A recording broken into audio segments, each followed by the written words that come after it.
think their very first game, they kind of like eked it out. They should have killed the team they were playing, and they barely did. It is 5:30. I'd like to call the meeting to order. Roll call. Councilmember Whiterock, Present. Councilmember Tate, Present. Vice Mayor Carrillo, Present. Mayor Flores.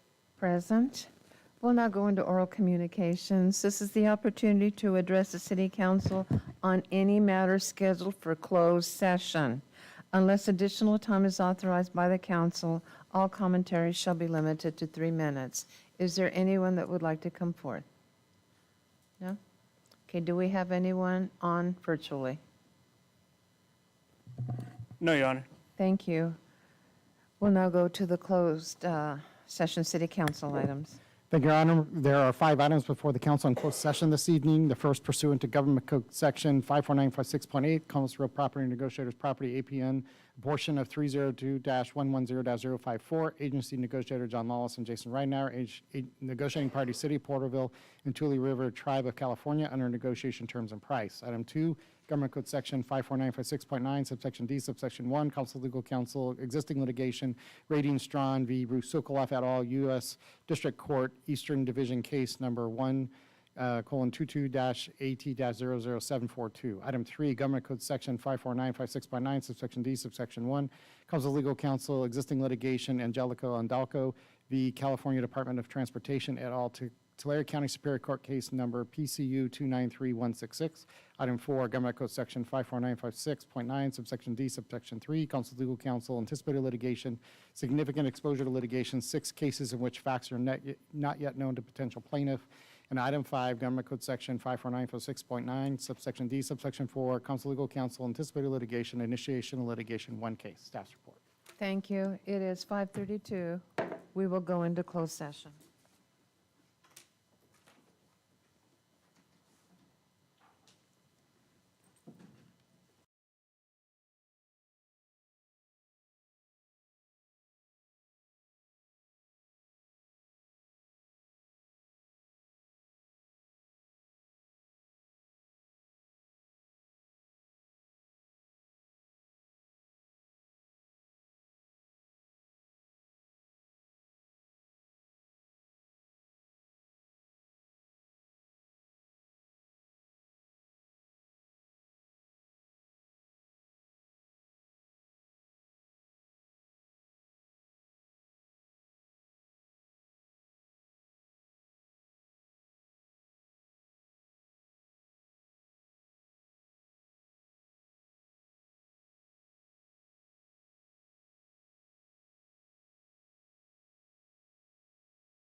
See, now you're not suffering from identity theft.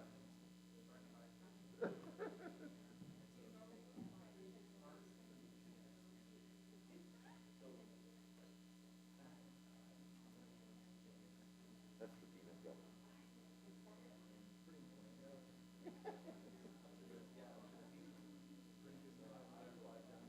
Absolutely.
It is 6:30. We will reconvene open session and report on reportable action taken in closed session. Nothing to report, Mayor. Thank you. Thank you. Please stand and join me for the Pledge of Allegiance and remain standing either for an invocation or a moment of silence. Salute, pledge. I pledge allegiance to the flag of the United States of America and to the republic for which it stands, one nation, under God, indivisible, with liberty and justice for all. Is there anyone that would like to come forth and do an invocation? If not, please join me for a moment of silence.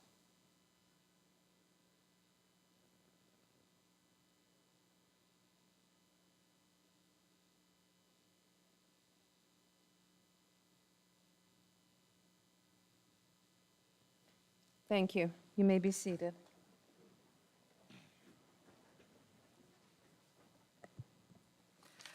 We will now go into the oral communications. This is the opportunity to address the council on any matter of interest, whether on the agenda or not.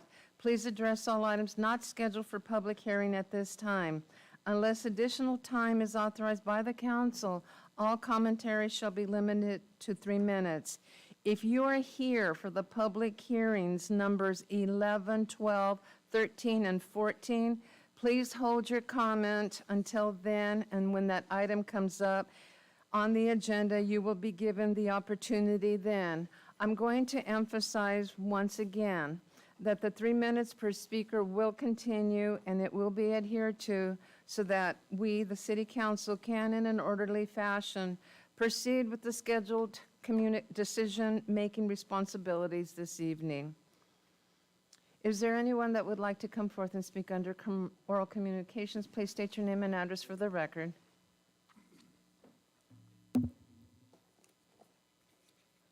Good evening, Mayor Flores, council members Tate, Stowe, Carrillo, and Wyrick, City Manager Lawless, and respected staff. Thank you for allowing me to speak. My name is Jim Carson, 23321 Zachary Court in Porterville. I'm here to speak about the goals of the city and process for a minute. The city decided a few years ago to pursue the sale of cannabis in Porterville. From what I've been told, it went to great lengths to assure that these operators would be lawful, diligent, and good citizens of the city of Porterville. After awarding 2 licenses to parties outside of the area, the council determined that the 3rd license would go to a group that was wholly local. This was to assure that the revenue stayed in and supported the residents of Porterville. I believe that the goal of this process was to assure that the best candidate would open the 3rd dispensary. So far, there have been 2 components to this process. The first one is an outside review of paperwork from an independent party. Second one is an interview process where the council got to hear firsthand the mission, goals, and qualities for all 3 groups. This was an important step because you finally got to hear from all of the candidates. These 2 processes have been given a point total that, in my opinion, has a few flaws, but is a good starting point. However, I feel like the city staff and the Porterville Recorder have jumped the gun a bit when they made a recommendation before the final and most important part of this process. Councilman Wyrock wisely asked the city attorney before the last meeting, do the points determine the winner of this process, or does the council make the decision? The city attorney's response was rather emphatic. You as the council make the decision.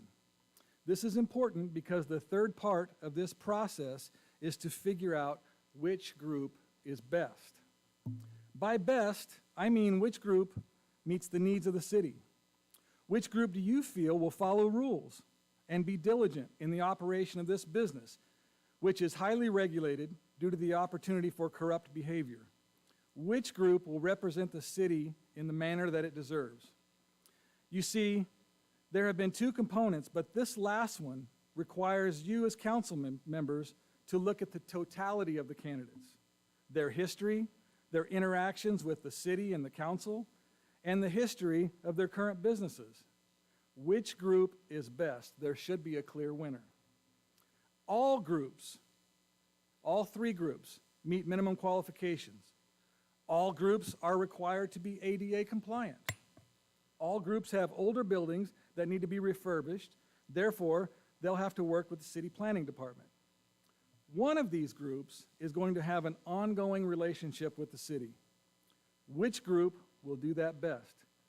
Your obligation as a council member is to choose the best group, not one that is slightly higher score on the paperwork section. I have one couple more sentences. May I finish? 3 minutes are up. We're going to give everybody the 3-minute time period to adhere to it for this evening. Thank you for your time. Thank Appreciate you. Is there anyone else that would like to come forward?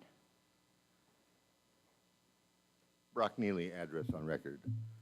First thing I want to talk about is about a month and a half ago, I bought these, and I had some others, and I put 2 of them up at Veterans Park, the helicopter.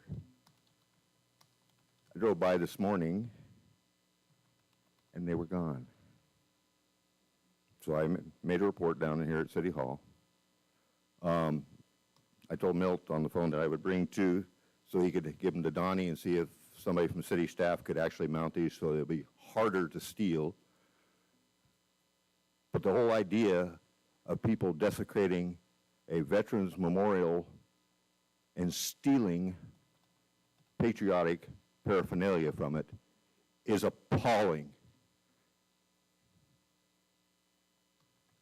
And I hope that they are found before the Veterans Parade and made to march in the front of the parade with a sandwich board that says, I desecrated a war memorial. See what happens to them then. The other thing I want to talk about is the candidate forum last Wednesday.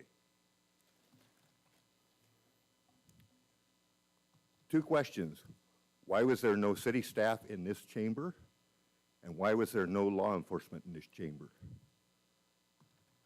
There was illegal activities going on in this chamber during the forum. Political materials are not to be handed out in this chamber, and they were being done. I hope that never happens again. Thank you. Thank you. Fernando?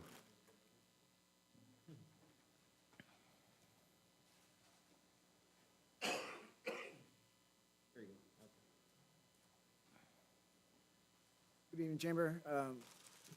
My name is Sergio Gonzalez. Address is 1285 West Putnam, Porterville, California, 93257. I'd like to address a few things for my parents who live there at that address also. And there's been about a 20 to 24-year difference in a few things that haven't been on schedule anymore or taken off of schedule, repairs around the district there at West Putnam School. Ever since they started changing the districts and all this other stuff that's been going on in the past 25 to 20 years, there hasn't been any type of construction around the sidewalk, fourth sidewalks. There was supposed to be scheduled maintenance done by the city and for that whole district area, for the school itself, for the elementary school. There's no sidewalks that go all the way around. I'm just, the property value and everything that concerns everybody in that district is at stake there. There's also a few things about personal things that have to do with harassment on the internet and how there's no law enforcement that is dedicated towards harassment and help for the individual that's being harassed. I mean, I know there's tons of girls that get harassed on the internet by the high schoolers and junior high schoolers and stuff. And there's also stuff for adults, It's hard to find good or anybody to listen to that will listen to you about it and stuff. And it's just it's a growing problem that I feel that needs to be addressed. Everything that has to do with people overstepping their boundaries for privacy in the neighborhoods and things like that. And just to be a good neighbor, it would be quite a help, at least for me.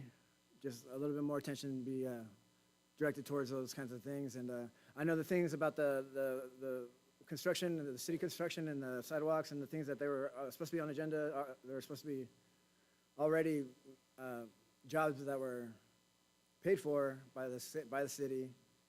And there was never any city officials that came out to see if the work had been done. And, a nice sidewalk, because my parents live on the corner house, would help a lot. And my parents paid for a water connection that we thought included all that, or at least paid towards, a little bit of that, because for some reason that was the excuse that we had from the insurance, saying that we had to have all these different types of help from the city, different permits, different things checked, and then, well, it was on the agendas, and so the work never got done. And I was just hoping maybe there was somebody I could talk to about just any of that kind of stuff, not just for our house, but for the whole neighborhood. It would help out a lot. There's dips in the road. There's always trucks that are always going by. Leave your contact information with city staff, and they'll give you, so that they can reach you to that regard. Thank you. Is there someone else that would like to come forward? Please do so.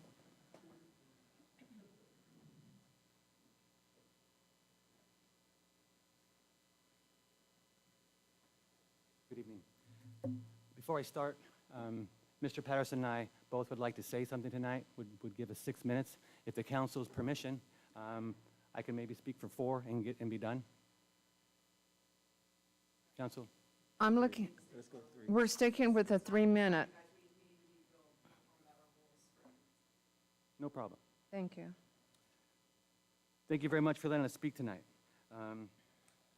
Shortly after the meeting began last week, once again, we want to remind the council that the city attorney was asked a direct question as to whether or not this cannabis license would be awarded to the group with the highest point total, or if it was up to the council.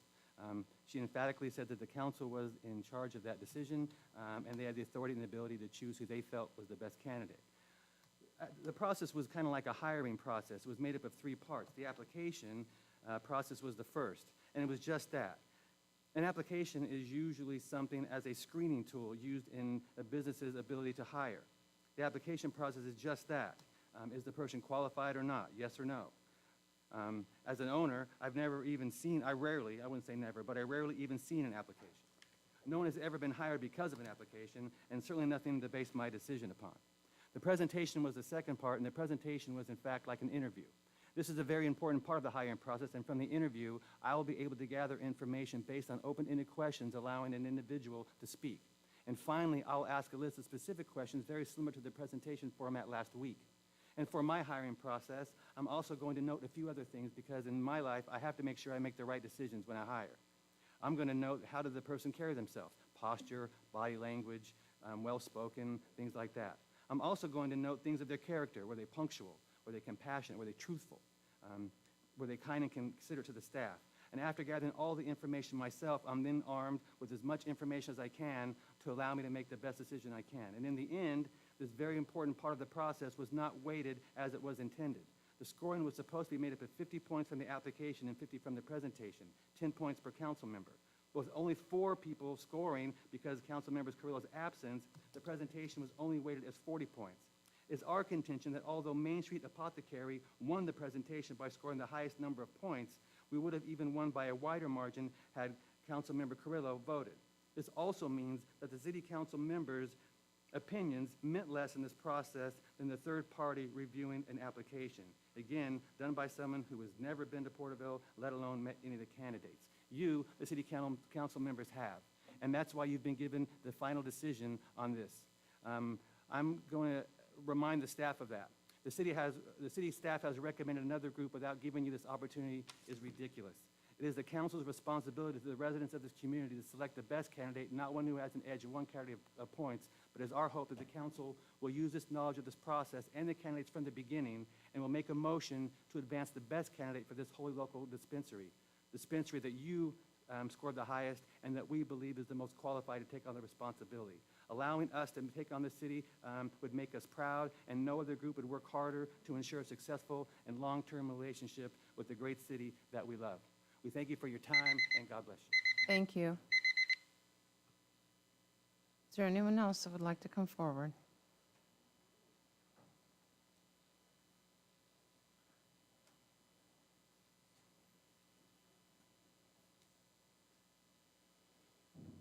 You want my name? Please, your name and your address for the record. My name is Dean Rodarmer, and I live at 337 North Newcomb, Porterville. And I came home today about 2 o'clock and found these two on my doorstep. A citation from the water company for watering on the wrong day, and a notice or a flyer that says it's 1 day a week. We never got any notification with our water bill like we always have that it was 1 day a week. And I have this poster here at the church that's from the rec department that says right on the bottom, fall 2022, and that's 2 days a week. And if that's, when I called the water department, or I went to the water department and they called me back, and they said, oh, it's been on the bus, stickers on the bus, and it's been in the radio, it's been on the newspaper. I don't look at any of those. I don't ride the bus, I don't get the newspaper, I don't listen to the radio. But to make things even worse, we got our water bill today. Just coincidental.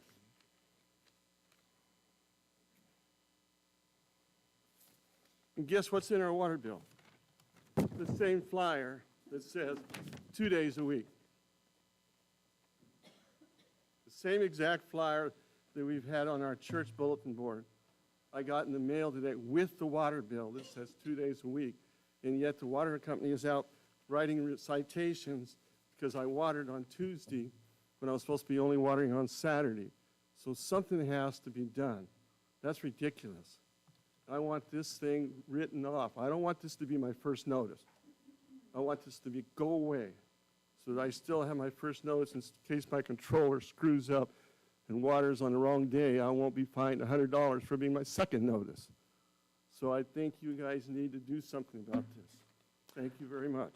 Please leave your contact information. Please leave your contact information with city staff so that they can, Mike Knight has my contact he has your information? Okay, thank I you. gave it to the guy that called me back today. All right, thank you. Is there anyone else that would like to come forward? Please do so.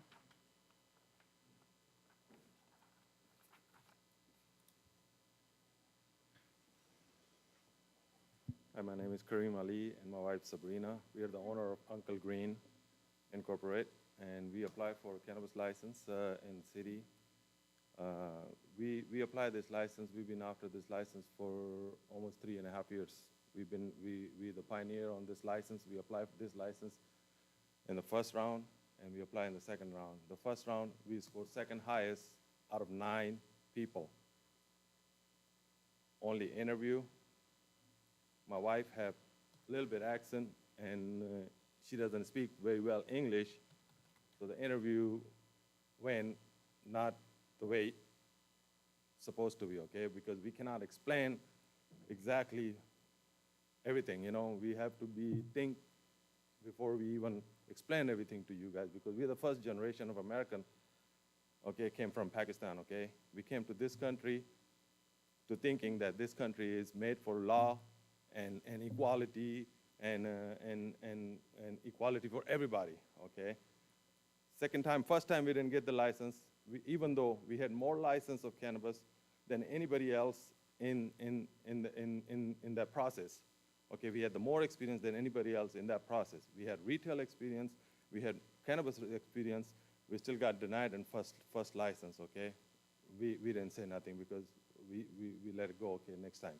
We applied second time, okay? We spent hundreds of thousands of dollars in this application. It's not easy. You guys know that, okay? And we waited and waited and waited several months, and then we got the chance to come and do the interview and stuff like that. And the second interview, third-party review, we got second best highest, okay? And we are the only one applied the application. We're the only one submitted the application before the deadline. We're the only one. Nobody else submitted the application before the deadline. Why the rule got bended for everybody else? We thought we do right thing and you guys do the right thing for us, but no, you guys let everybody submit. One of the companies not even register on RFP. You can Google it right now. They're not even registered on RFP. Still they get to compete against us. We submitted before the deadline. We were the only application submitted before the deadline. And then rules got bent for everybody else. I don't know why. If we do everything right, what we have to do to win? I mean, if we did everything right, and Mr. Milt asked the question, if we were a Porterville resident, we were Porterville resident all our life, both of our kids born here, one of them sitting right there, okay? We both lived in Porterville all our life. The only reason we moved to Visalia because our dad had a stroke, and we're taking care of him over there. He don't want to move over here because he got a church in Visalia. That's the only reason we move over there. Okay, we have investment in Porterville, and we live in Porterville. We want you guys to be right with us. Thank you very much. Is there anyone else that would like to come forth?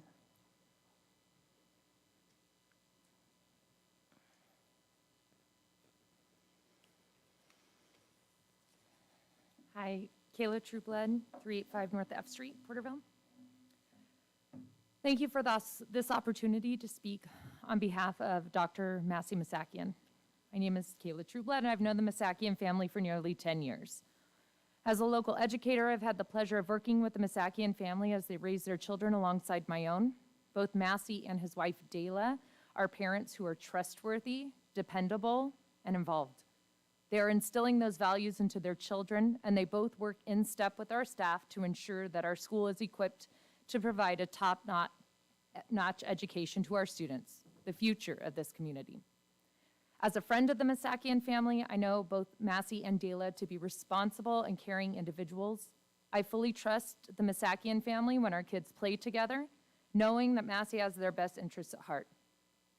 Massey coaches my son on a local football team, assists during baseball season, and is engaged in numerous community activities. My family enjoys watching the Porterville parades in front of his chiropractic office and going to dinner down Main Street as we celebrate special occasions.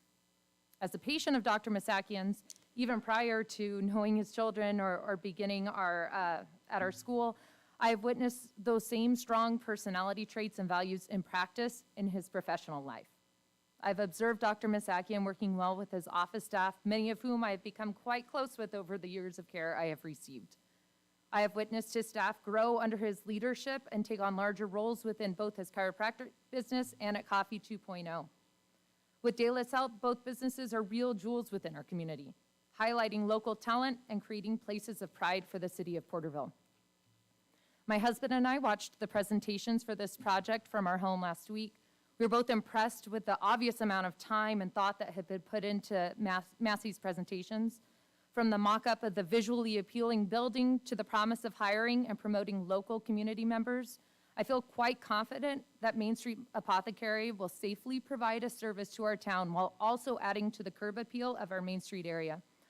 His presentation was professional in nature and allowed me to actually see the impact of the business.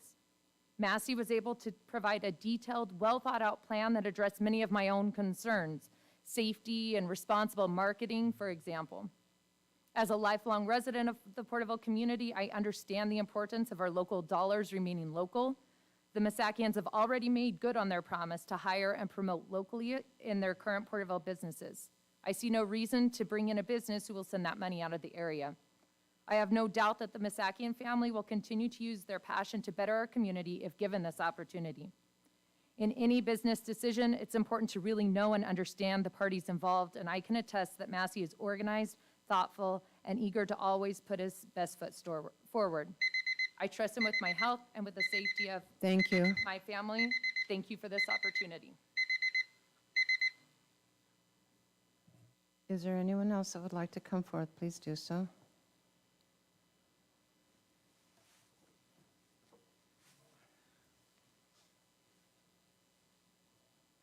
Good evening, everyone. I'm Paul Jeriwala. Address is 676 North Main Street. And I'm here to talk about the process. I watched this whole process, believe me or not, for the past few months. And I've given enough thought and I listened to the council meetings last week, prior ones, and I have some thoughts about it. I have no skin in the game, but as a business owner, I have little thoughts about it, and I would like to share with you guys. Bloom Farms were not selected on the first round of dispensary license. Sorry, I had to make the notes because after the meeting last week, I had to do this. So sorry if I'm reading from it. But the city decided to open up the locally owned second round in order to promote competition and ultimately find the best candidate.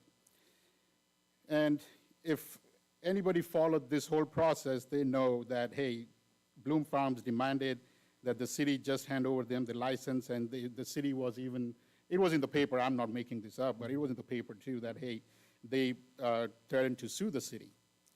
So I'm like, okay, what's going on here? So then, saw the article last week in the paper that the city is leaning towards handing over the license to Bloom Farms. I thought there was instructions given to the companies that you will have to have a visual aid. Didn't see nothing last week from them, so I don't know. Then there was no visual aid, and apparently I checked it today. There is some PowerPoint presentation that apparently it's going to be there. It's going to be shown later on during the time that they have been allotted, and it's 9 pages or 9 slides. Hey, it was supposed to be 3 slides or 3 pages. So again, it's like, the process was created, but the rules were not followed. And apparently, the license is supposed to be given, handed out. So my concern is I would think about it. I'm not here, I don't have a vote on it, but think about it, put all this stuff in there. And then again, if you saw the presentation, the PowerPoint presentation, I looked at it and the numbers don't add up either. So please look at it. And if the city is already like, they dealt with this, that it's, be fair. My whole thing is, hey, I don't have skin in the game, but you heard the rest of the applicants, be fair and vote accordingly. That's all my thing is. Like, and I don't know if it's a good call to do business with any of this. I have no idea. I don't know them. So please be fair. That's all it is. Okay, thank you. Thank you, everyone. Thank you very much. Is there anyone else that would like to come forward? Please do so now.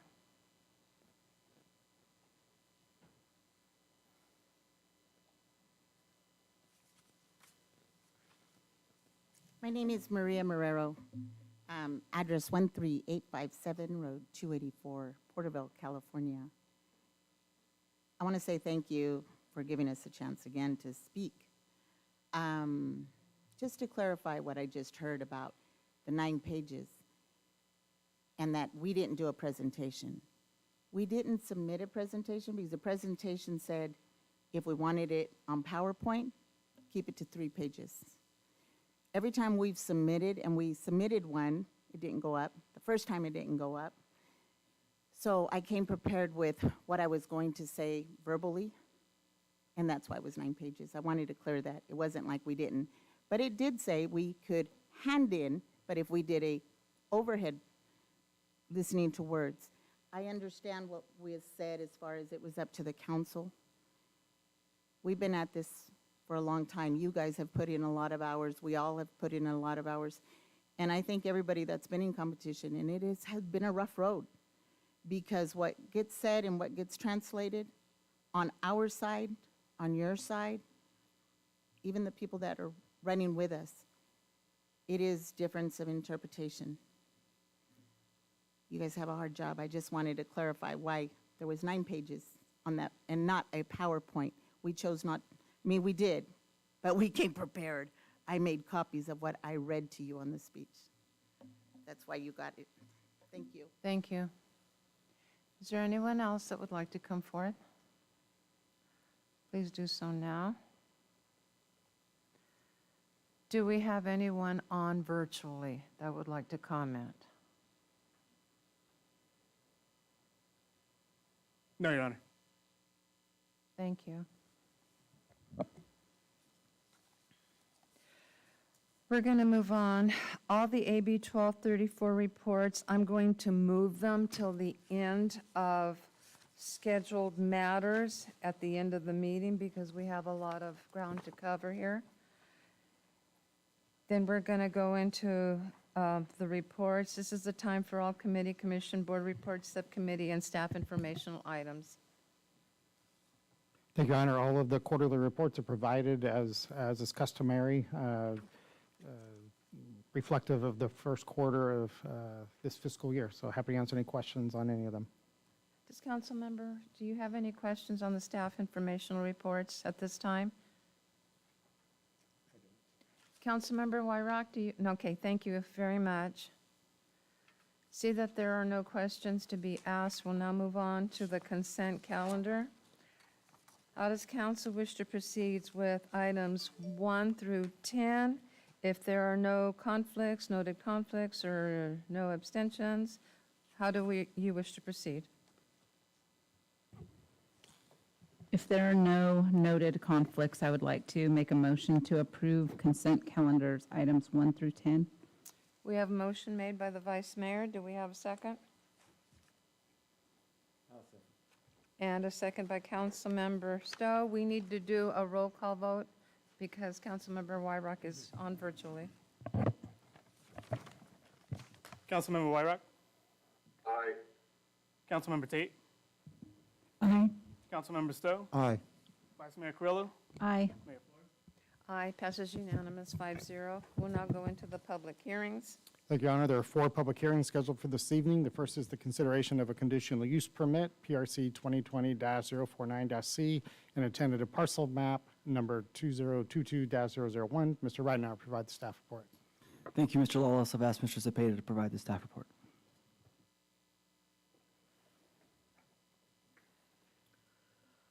Good evening, Mayor, council members, city staff.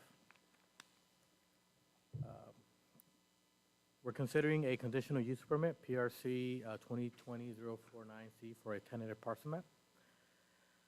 The city's project review committee, PRC 2020-049, reviewed a proposed 16-unit multifamily development on a single 0.92 acre property located on the east side of Indiana Street, south of Putnam Avenue, in the RM3 High Density Zone District. The project includes a tentative map proposing the division of an existing parcel into 4 lots, approximately 10,079 square feet per parcel. Parcel 1 and 2 lack street frontage. Access to those parcels will be provided through Indiana Avenue via an easement through parcels 3 and 4, accommodating ingress, egress, parking, and public utilities. The Porterville Development Ordinance addresses lot frontage requirements in Chapter 407.03H4, lot frontage, which code states lots shall have a single frontage on a street.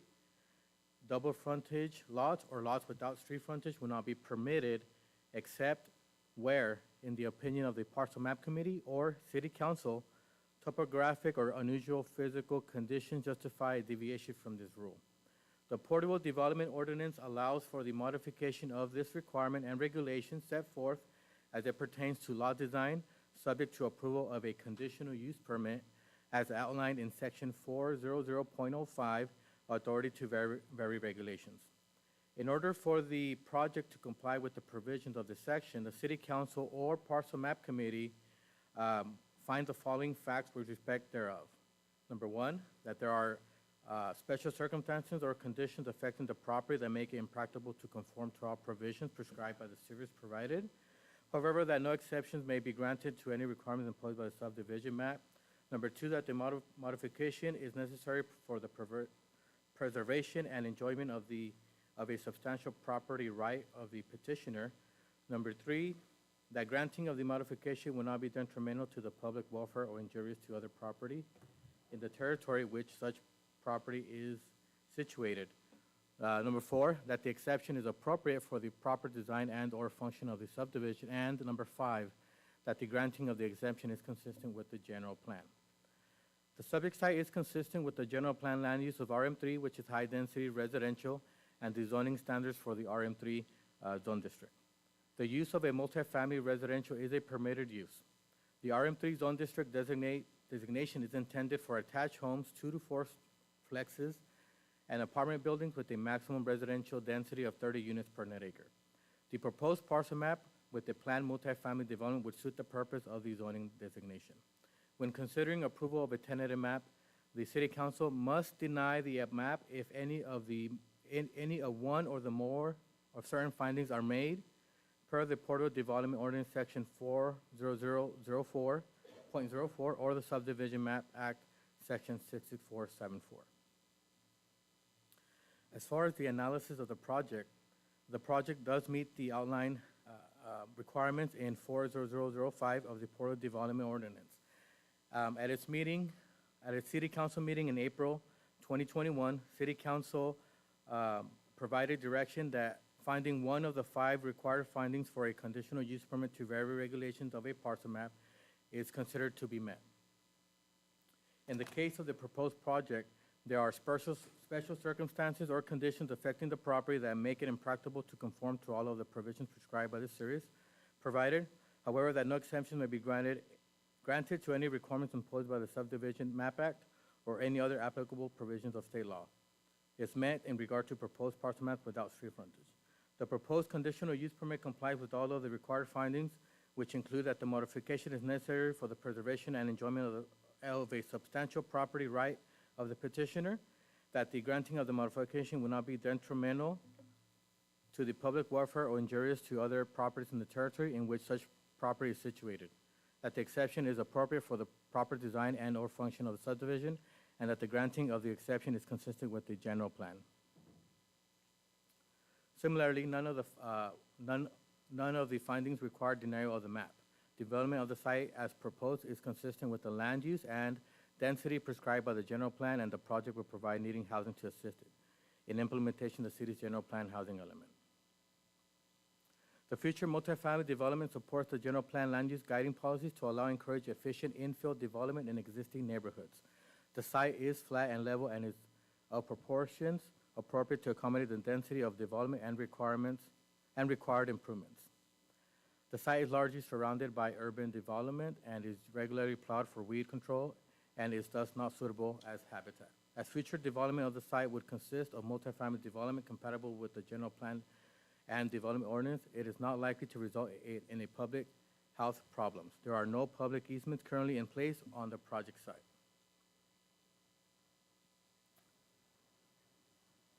As far as the environmental coordinator made a preliminary determination that the project is exempt from the California Environmental Quality Act pursuant to CEQA Guidelines 15332 infill development projects.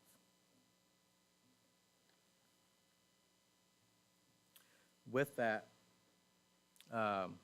city staff recommends that the city council adopt a draft resolution finding the proposal for a 16-unit multifamily development on a single 0.9 acre parcel located on the east side of Indiana, south of Putnam Avenue in the RM3 High Density Residential Zone District, exempt from CEQA, and approving the conditional use permit. Thank you. Thank you very much. As well as a tentative parcel Well, map. as the intended parcel map. Thank you. Thank you. Staff is available for any questions. All right, it's appreciated. The information is appreciated. I'm going to go ahead. It's 7:07. I will open up the public hearing. Is there anyone that would like to come forth on this item? Brock Neely, address on record. It's really nice to see some of these lots being utilized with new infill instead of building outside of the boundaries of the city. We've got a lot of infill that needs to be taken care of. Thank you. Thank you. Is there someone else that would like to come forth on this item, on this public hearing?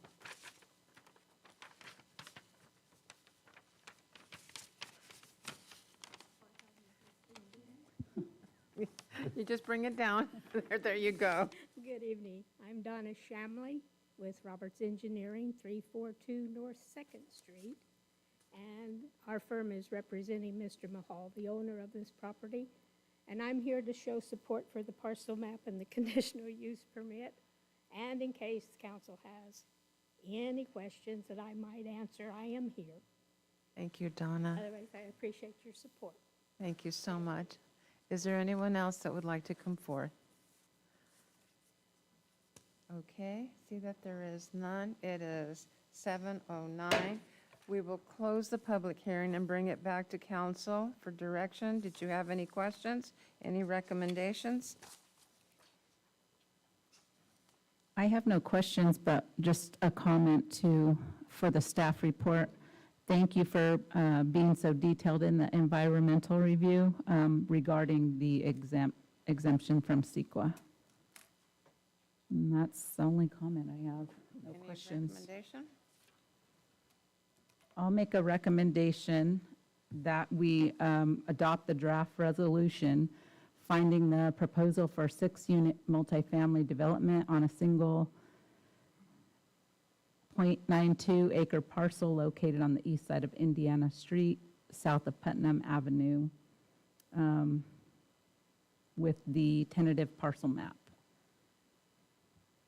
We have a motion on the floor by the vice mayor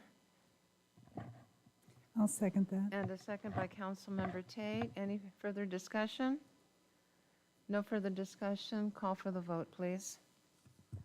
Councilmember Wyrock. Aye. Councilmember Tate. Aye. Councilmember Stowe. Aye.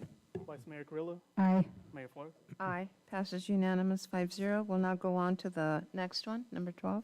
Thank you, Your Honor. The next public hearing is to consider adoption of the 2022 California Building Codes, and Mr. Sanchez is going to provide that staff report. All right. Thank you, Mr. Lawless.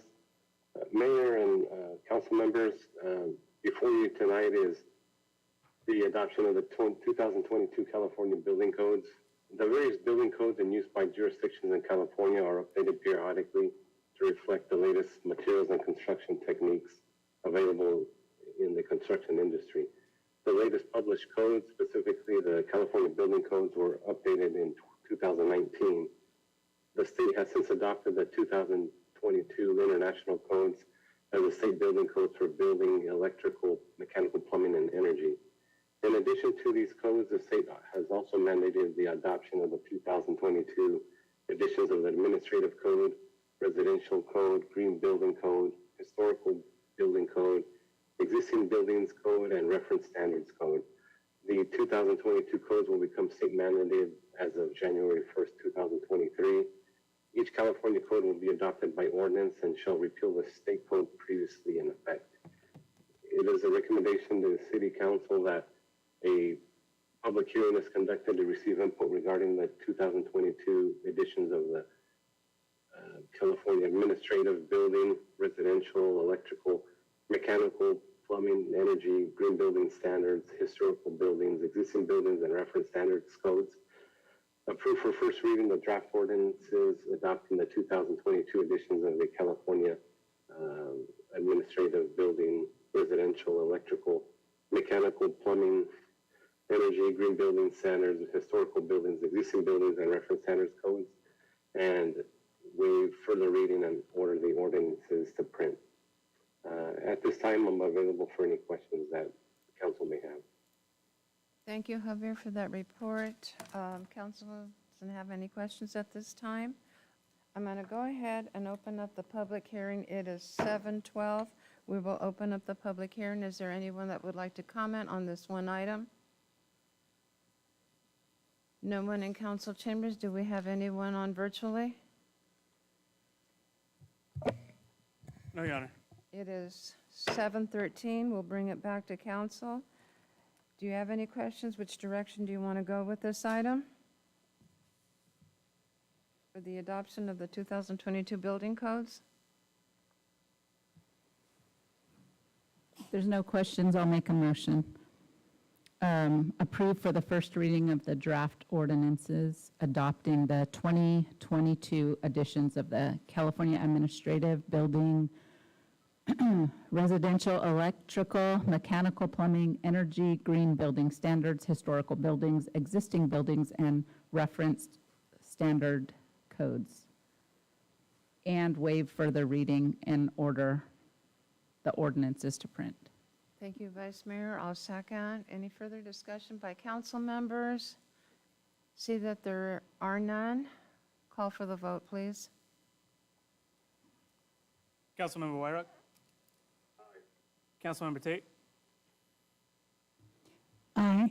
Councilmember Stowe? Aye. Vice Mayor Carrillo? Aye. Mayor Flores? Aye. Passes unanimous, 5-0. Read by title, Your Honor. Please. An ordinance of the City Council of the City of Porterville amending Article 1 of Chapter 7 of the Municipal Code of the City of Porterville and adopting by reference the 2022 editions of the California Administrative Code, the California Building Code, along with designated appendices, the California Residential Code, along with designated appendices, the California Energy Code, the California Historical Buildings Code, the California Existing Building Code, and the California Reference Standards Code as published by the International Code Council. That's number one. Secondly, an ordinance of the City Council of the City of Porterville amending Section 7-4 of the Municipal Code of the City of Porterville, adopting by reference the 2022 edition of the California Mechanical Code published by the International Association of Plumbing and Mechanical Officials.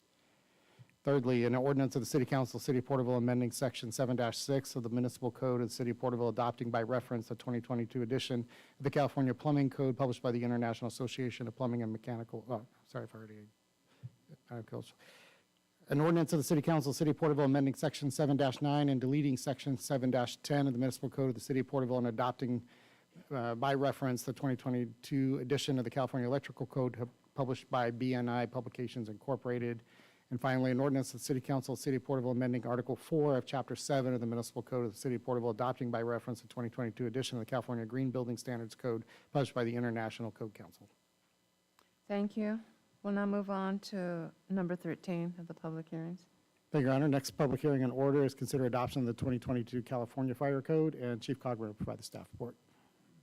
Thank you, Mr. Lawless. Tonight's information will be given by Fire Marshal Clayton Dignam. Good evening, Mayor, members of council, Mr. Lawless, Ms. Liu, and staff. Tonight we have the 2022 California Fire Code will become state mandated as of January 1st, 2023.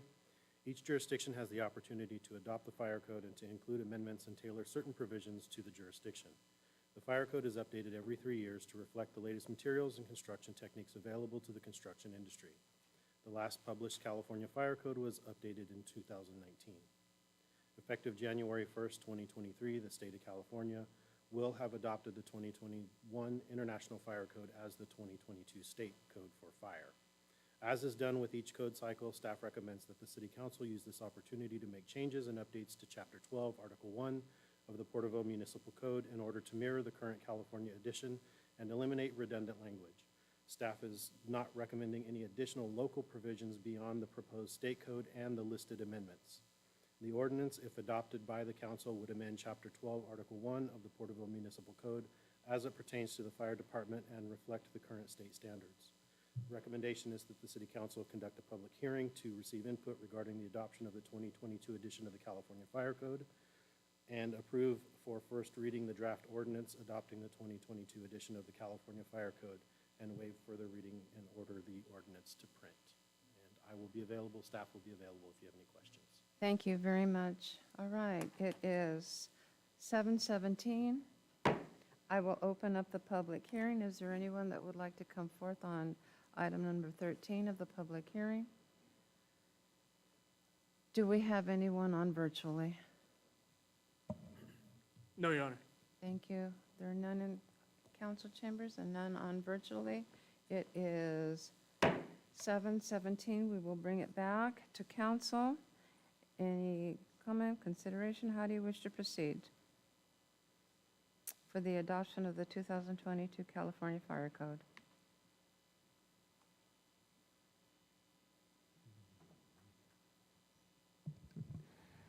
Your Honor, like to make a motion to accept the recommendations of City Council, accept the public hearing, approve the first reading of the draft ordinance adopting the 2022 edition of the California Fire Code, and waive further readings of the ordinance. Thank you. I'll go ahead and second. No further discussion. Please call for the vote. Councilmember Wyrock? Aye. Councilmember Tate? Aye. Councilmember Stowe? Aye. Vice Mayor Carrillo? Aye. Mayor Flores? Aye, passes unanimous, 5-0. Thank you. No By title only, gone. Your Honor. Please. An ordinance of the City Council, City of Porterville, amending Chapter 12, Article 1 of the Code of the City of Porterville, adopting by reference, except as otherwise provided in this article, the 2022 edition of the California Fire Code, along with designated appendices published by the International Code Council.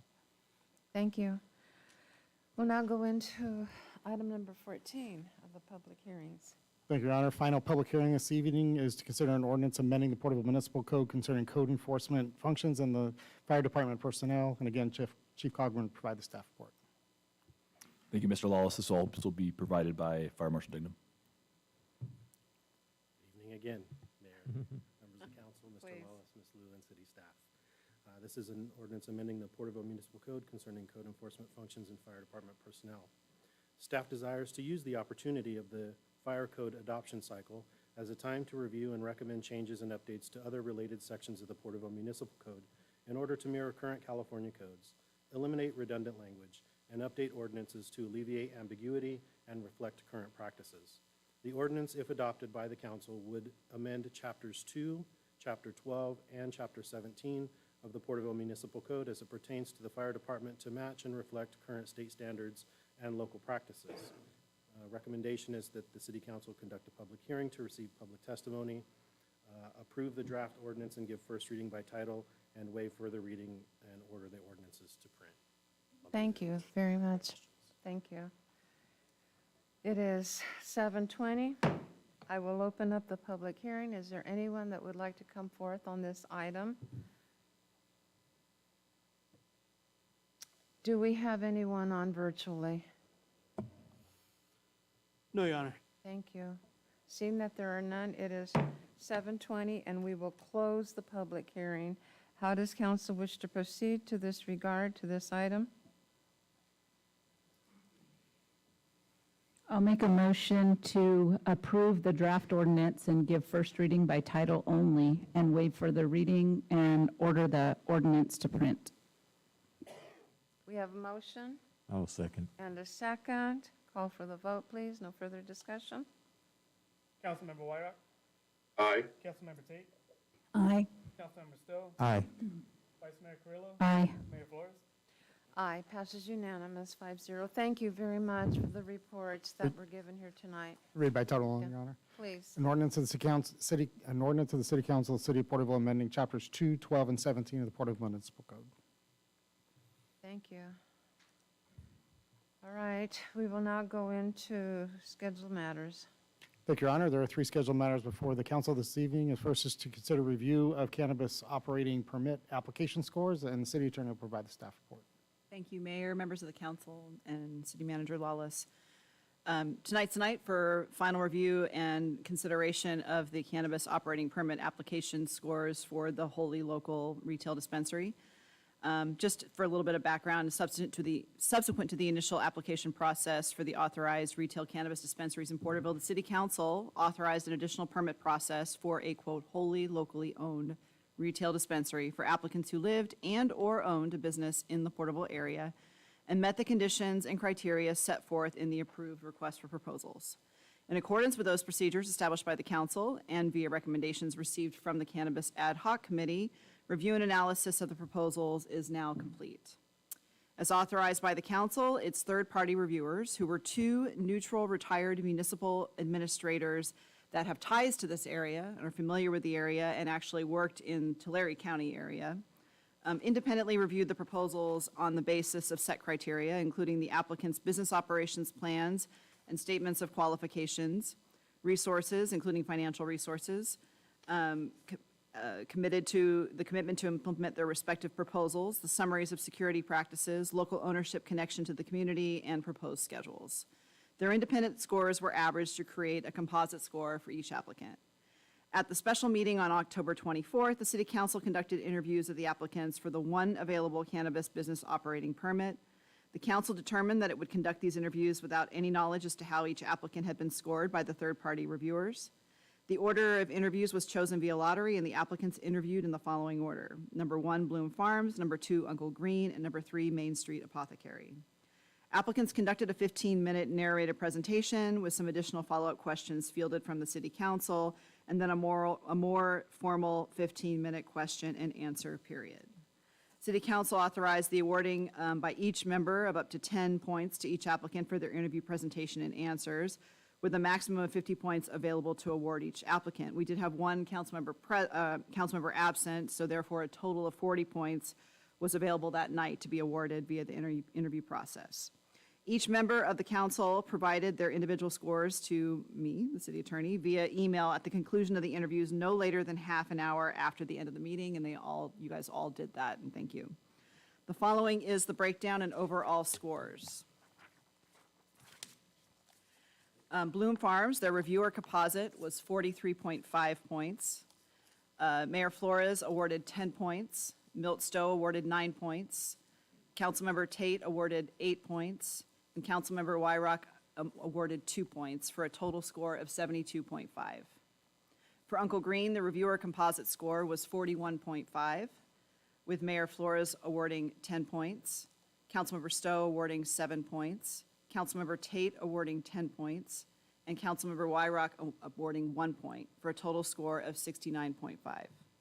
And Main Street Apothecary's reviewer composite score was 37.5 points, with Mayor Flores awarding 10 points, Councilmember Stowe awarding 8 points, Councilmember Tate awarding 10 points, and Councilmember Wyrock awarding 4 points for a total score of 69.5.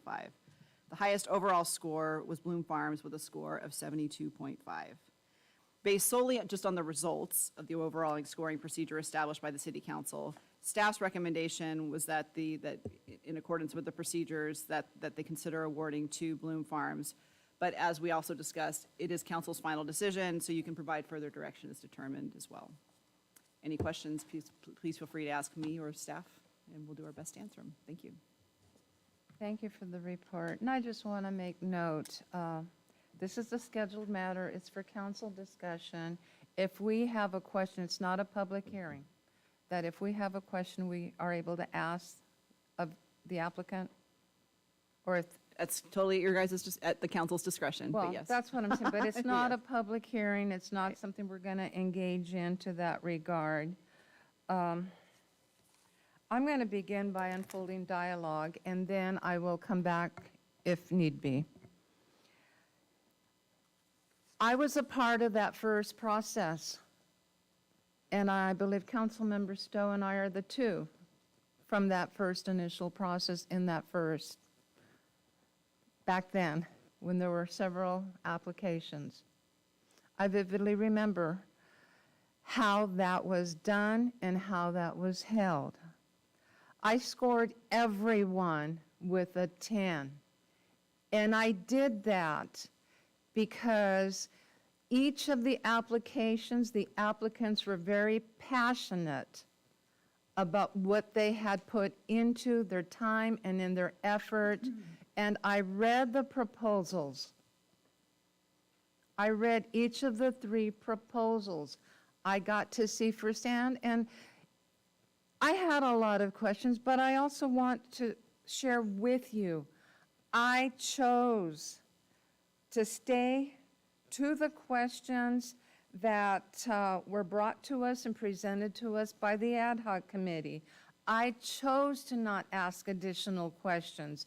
I wanted to stay focused. I do not support the product. I do support business. It's a detachment. So I wanted you to know why I had done that and why I chose to do that. You know, I'm also understanding that this is a process. This is a process that if it goes from here, the applicant would still have to go through another process, which is something we cannot control as a council. The process of negotiations with a development agreement, that would be something different. I mean, that would be, we initiate it. That would be a question that I would have. Correct, Your Honor. So if council so moved to select an applicant to move forward tonight, they would then move forward with staff direction to negotiate a development agreement as we have with the other 2 applicants. And at that point, it'd be brought back to the council for consideration. And then say that is adopted and approved. At that point, they would go through the process with the Department of Cannabis Control of the state of California. I thank you for that. But I also have a question for my colleagues, the city council members on the dais. Have any of you spoken to any of the applicants since the interviews of October the 24th? No, on Rock? Okay. None of you? I have not. None of you? Okay. The next question that I have is if, from my council colleagues, have any of you received any correspondence from any of the applicants since the interview? Have you received any electronic correspondence? I'm going to go on record that I did.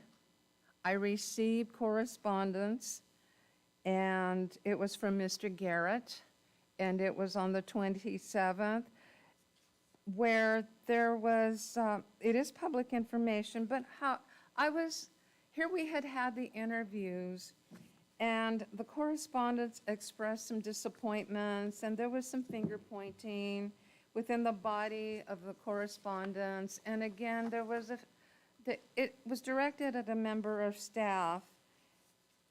And also, Mr. Garrett, is there anything you would like to comment to this regard? Because I did receive a follow-up correspondence. I'm making this public information because we received the correspondence shortly after the interview. Well, the question is there anything you would like to clarify with regard to the electronic correspondence that we had received, I had received? Please come forward and direct counsel. Honorable Mayor? Yes?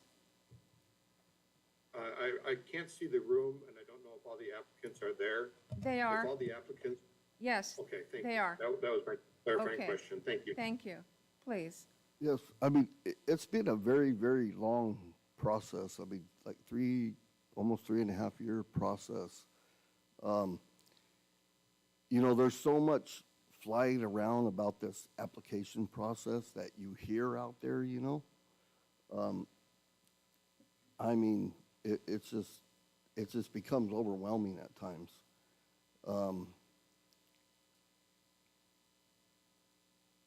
yeah, I don't know what else to say, you know? Well, mean, I it's been very, appreciate that. very, very long, drooling, complicated process, and, you know, you hear a lot of things out there from a lot of different people that within the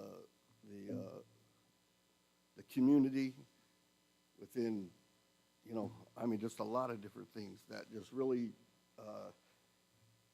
I could say would almost put you in a defense mode, you know, maybe when you don't need to be in a defense mode, but it you know, at times it felt like it was just a drilling process.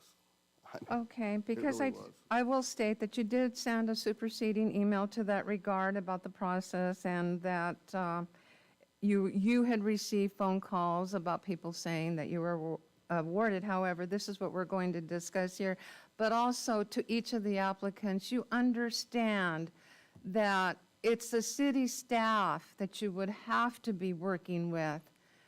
And sometimes, because once upon a time, I was a person that was positioned in one of the seats, but for a school district. And we're the ones that are the frontliners for our boss. And when there is information, it's us to be proactive to work for business. So I was a little somewhat surprised when I saw the first email to this email, and I wanted just to have the opportunity to clarify, because it will be that department that you would be working with, Yeah, and the others as well, if that is a consideration. yeah, and I think that I would work very well with the whole process. Thank you. I'm a very fair man. Thank you very much. Thank you, ma'am. Okay. I'm going to move it to council members now for comment, so that we can discuss. We've been given the report, you have the scores, but I wanted to make my scores public because, as I said, the 3 applications and then the process, I read it, I saw, it's a lot of work, and I was a part of that first interview process. Councilmember Wyrock, do you have any comment or anything you would like to discuss with us as a council? Mayor, I do. Your question a moment ago about the emails, I went to my email inbox and I also received 2 emails, though they were not directed to me, and I don't see my name in the 2 or in the CC. So I don't know if I was blind carbon copied or not. I did not respond to 2 emails from Mr. Garrett. I have a question, kind of a comment about my score. First, I want to thank all 3 of the applicants for your passion to bring a product to our community where we're allowing the application. It's going to generate a lot of revenue. It's going to generate a lot of business for the successful company.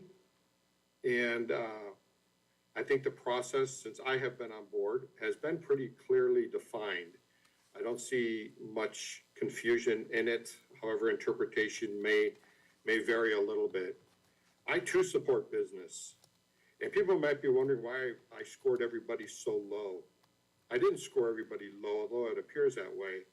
I put 3 little boxes next to each one of the questions. And when an applicant answered that question, I put a check mark in it. And all 3 companies, I checked the box for all of the questions, even the follow-on questions from the members of council. However, I took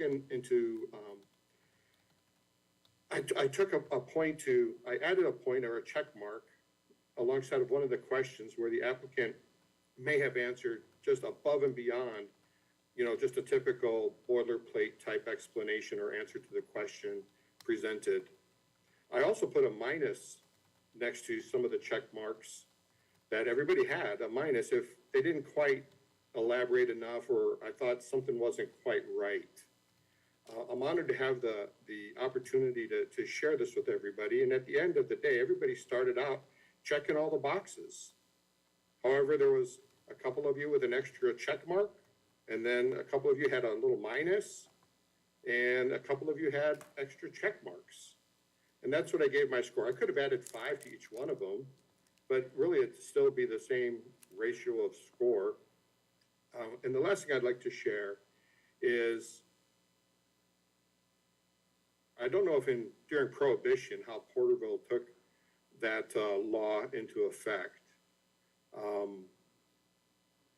But I don't feel, and I'm speaking on behalf as an appointed city council member for District 4, I don't feel that our city needs to anchor our downtown to 3 cannabis dispensaries and build our robust downtown economy off of that with all the foot traffic. And I know it'll happen.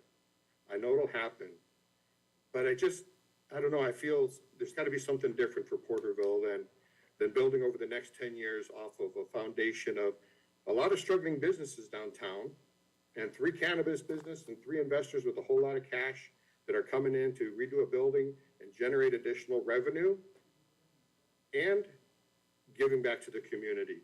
And some of you, I think, some of the applicants have been giving back to the community for a period of time. It was plainly heard at the special meeting that we had last week. And I applaud the charitable hearts that all 3 companies have. I'll be interested to take part in the rest of this process here this evening. Thank you, Mayor, for the time to share those thoughts. Absolutely, thank you. Councilmember Tate?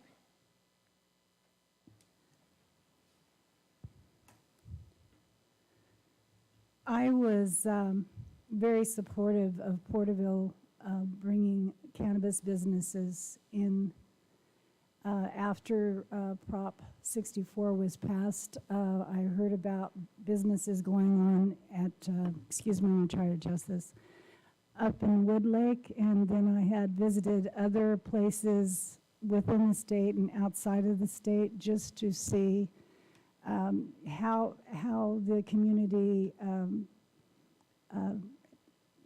basically endorsed these things. I also there were 3 public hearings once Prop 64 was passed, and I attended one of those because I was curious about what would happen. I went up to Woodlake, and I actually brought this information back to the city council at that time. It's a whole different group of people, with the exception, I think, of Milton, our Councilmember Stowe, and our honorary mayor with the floors. I call her Mayor Martha. Anyway, so I was a citizen, and I was basically advocating for this for our community. And they went through this whole stringent process, and if we had them, how many would we have, and where would they be located, and security risks. And they went through this whole grueling process, and eventually they decided that it was something that they should put up for the voters, that the voters were the ones that would make a decision about whether they wanted this business here or not. So it went on the ballot, and it overwhelmingly passed. And so at that point, there was a decision about how many to have, and there was a city ordinance. And so I've been following this. However, I was not involved with any of the hearings for the first 2 that were recommended to be able to pursue. So, and then when I was appointed to the council, I was put on the ad hoc committee for cannabis. And we had an interruption there because we had 1 meeting, I believe, and then we didn't have any for a while until we had Councilmember Wyrock appointed, and then we had a couple of meetings at that point and talked about how to move forward. And so through this whole process, I intentionally didn't even answer some of the emails that were received by Bloom Farm, but because I didn't want to, I just didn't want to do that. But I was here one evening when we were, there was several people from the community who came here to support Bloom Farm, and this was before we ever even got to this point. So when we got the information, none of us were able to talk about this amongst one another. It would have been unethical to do so. So I had the opportunity to look at your business plans. I looked at the manuals, and I spent several hours on a Friday afternoon looking at all of the manuals. And I looked at all of the different requirements, and each manual had indexes, and some of you had it was easy to find in a couple of your manuals all of the information that I needed to be able to review. I also looked at your training and your background, and your business model, your locations, your ideas. I looked at pictures of tentatively what the outcome of your businesses will look like. I looked at there were all kinds of things that I was able to look at. So when the oral interviews happened that evening, I checked off as all of the talking points and all of the information was completed, and each of you did very well there. But I found out about these scores through the Porterville Recorder. That's how I found out. So I understand when you came up this evening and you were disappointed and felt like perhaps this had already been a decision that we made. Those were scores, and as was mentioned, that's not the final round as far as I'm concerned. So, but it depends on what the majority of the council here decides to do. And so I know, and if you think that the city codes are difficult to adhere to, just wait until the state part starts. Okay, I know this because I went to the hearings, the state hearings, to see what those regulations were going to be like. And it's going to be very difficult because there's so many different state agencies that oversee all of this. So anyway, like I said, I did open Darren's, Mr. Garrett's emails after I read it in the recorder, because I thought, wait, how could they know something I don't know? And so that's how it all came to my attention. Council member Carrillo wasn't here. I don't know if she could still have the opportunity if she wanted to be involved in this process. That's up to the council. So, and I can't think of anything else as far as Thank you. this process. Councilmember Stowe? Thank you, Your Honor. Again, I want to thank all the applicants, I guess. I'm not sure. But as Councilman Wyrock did, I had boxes that I checked. And there was one particular box that weighed heavy in my decision. My entire life and my entire residency here in Porterville, I've tried to give back to the community.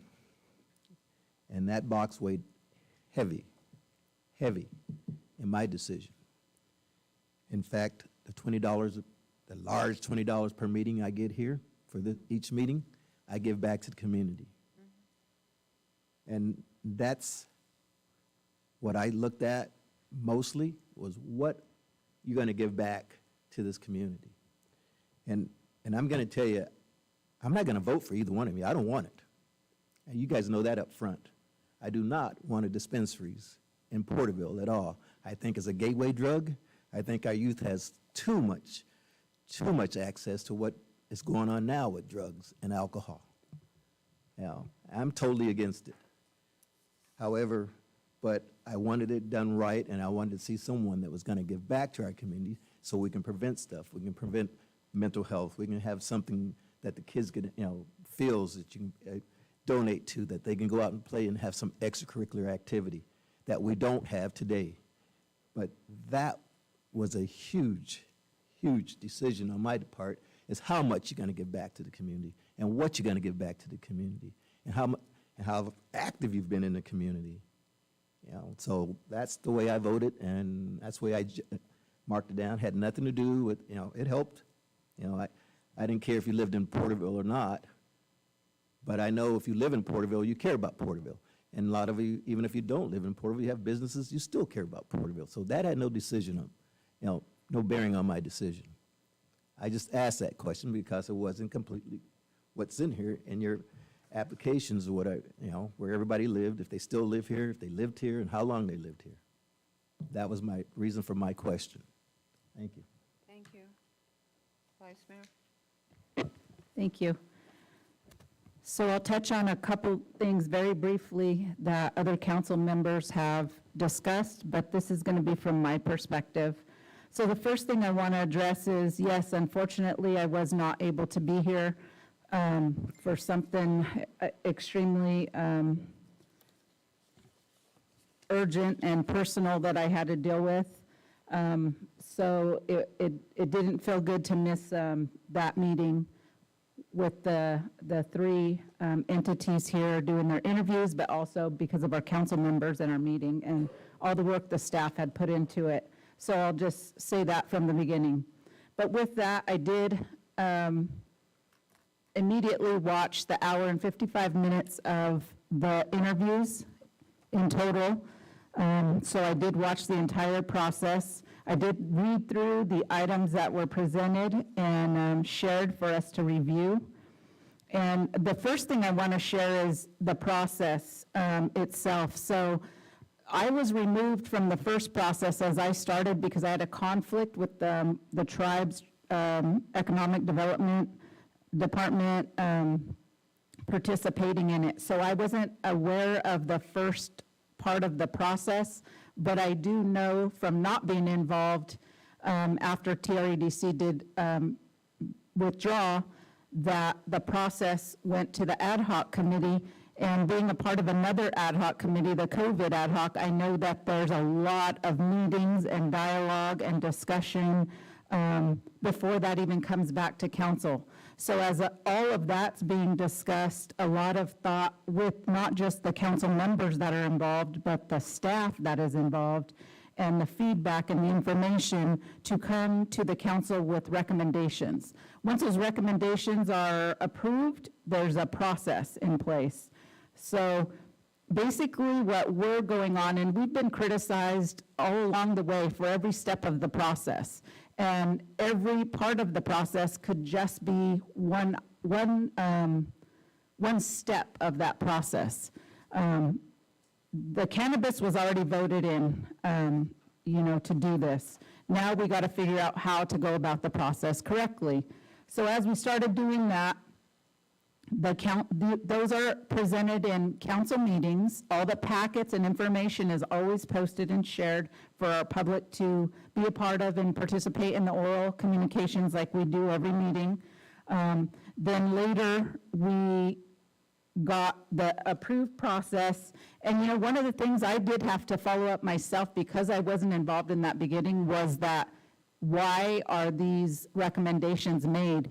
And I think the staff goes above and beyond to try to make things overly fair for everybody. And there's always going to be somebody that's not happy with the process. I think there was 3 of you, and 2 of you would be again, not before the decision that is made. And then if it was somebody else, it'd be for other reasons. So I understand that, and especially watching the answers that you gave. What I'm just trying to point out is that we're basically following the process that was developed and approved and put out to our public. So with that, the scoring, that was part of the process that was agreed on and approved and put forward to council, including bringing in that independent reviewers, was to make it more fair so it didn't seem like the body was making a decision that could seem biased or that we're trying to put someone in or exclude somebody, because that would definitely not be the intention. So I think that by putting that independent reviewers was kind of, to provide more of a safe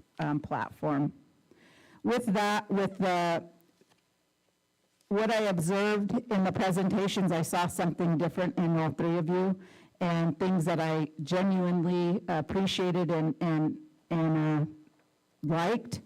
I saw that there was a lot of passion, and then, like Councilmember Stowe mentioned, very involved in the community. I heard a lot of charitable contributions, and I appreciate that. I think that there was some more heavily involved, but I do like also that, when we talk about local, that means live or work or have businesses here, and you all had that on some level. I appreciate that you did, talk about you living here, having businesses here, coaching, having kids, being involved in the schools, giving back. I think that does play a role in the scoring. The thing that bothers me is that the process is complicated, and it is. And I know it's costing some of you a lot of money, and I know that it's costing a lot of time.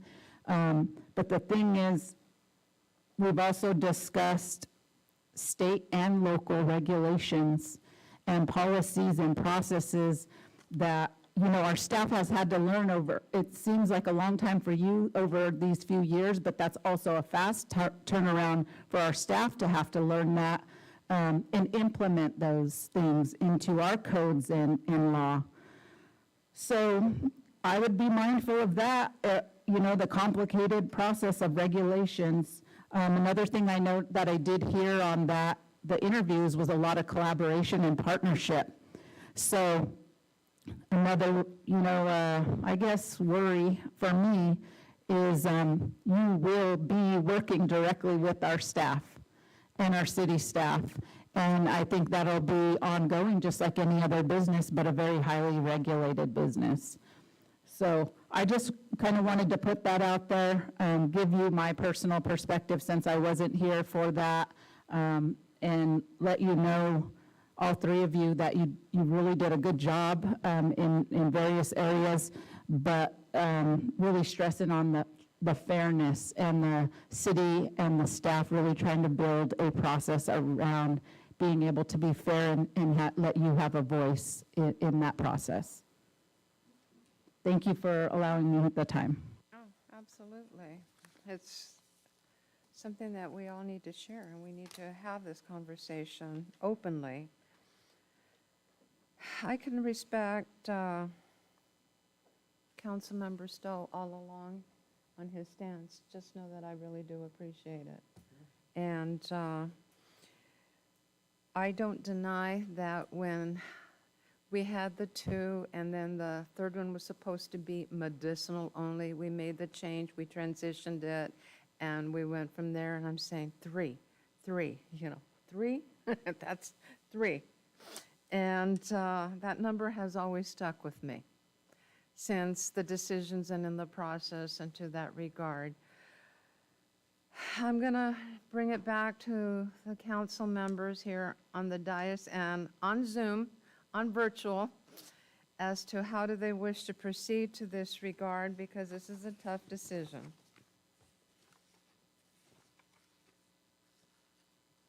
Any comment? Any more input? Mayor, Yes?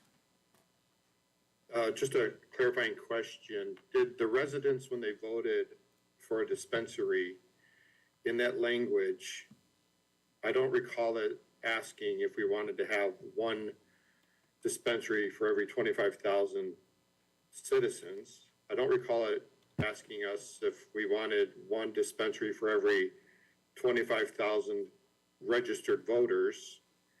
I just recall that there was a question related to a dispensary in Porterville. Can somebody provide some clarification to that? I'm looking at legal counsel right now, so she'll be responding. Sure, thank you, Councilmember Wyrock. The measure that went before the population, the community, was actually with regard to the taxation of it. So the council had already approved a minimum or a maximum of 2 at the time. We've now since allowed for 3, but we did that prior to having the tax taxing mechanism in place. At the time, it was just solely going to be, there was going to be a development agreement funding, which we've kept the development agreement in, but that came after the fact. So there was nothing with regard to the number of dispensaries in that question. Thank you. No other questions, Matt. Thank you. Thank you. Oh, pardon me. I guess I do have one more question. All right, go ahead. If we were to vote, I don't want, I always get called out first. And if I just typed my vote or my, how I felt on should something be seconded, if I vote in the chat box, can you guys then vote electronically there and then just tally them up? It has to be public. It has to be public. Thank It you. has to be I'm public. ready when you are. Thank you. That's all I have. Okay. We're not responding because it's not a public hearing. Okay, we're going to be commenting here. Vice Mayor, any direction? Councilmember Stowe, you already know what you're going to say. Councilmember Tate?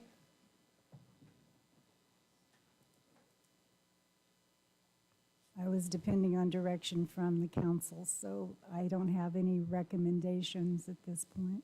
Okay, what you're saying is there no motion.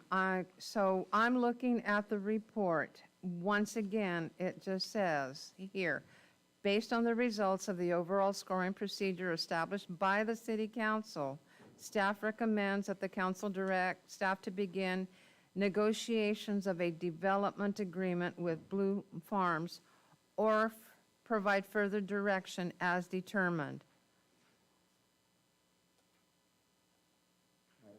Yes? So if there's no motion, then that means that it's killed. We have no dispensary. No motion just means that the council has failed to take any action on it. And Could mean it any would be number of brought things. back, and it would be brought back, it would be a... Could be, or but it could it's be just brought up to you back. guys. It's up to, okay.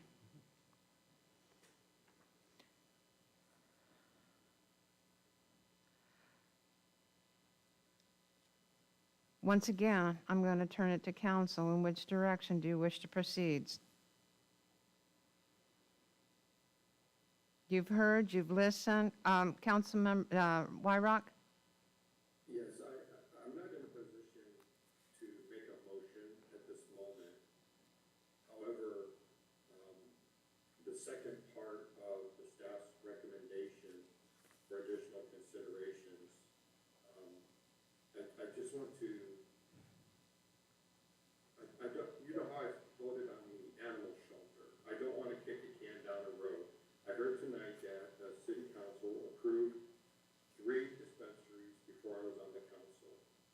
I think we owe it to the applicants who went at risk, like all business people do. They put money on the table, they work it out, and sometimes it works out, sometimes it doesn't. Sometimes you put more money in it, sometimes you pull some cash off the table if I may. There's an opportunity for us tonight, based on what we know, and I know we're all sensitive to how people are going to feel about the decisions we make tonight. But I think we owe the citizens and the applicants a duty to vote. And I could be in the minority here, but I just wanted to share that.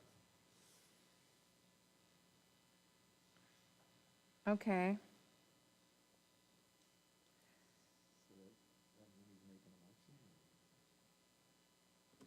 Well, Councilmember Wyrock, clarify this for me.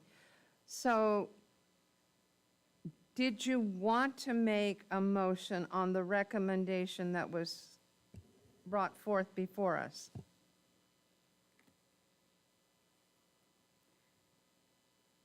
Earlier tonight, we heard that we count on staff Correct. to provide us guidance and direction.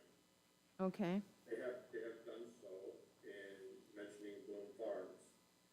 However, that's not the way I felt during the interviews and by reviewing the applications and the proposals. I scored Main Street Apothecaries highest. However, they did not score highest. So if I were to make a motion, it would be to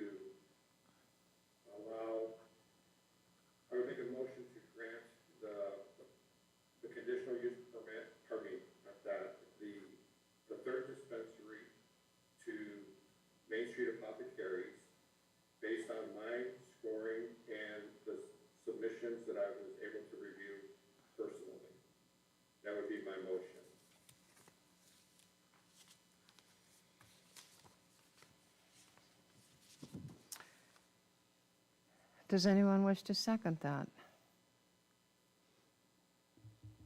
I'll second that. We have a motion and we have a second. Call for the vote. Councilmember Wyrock, Aye.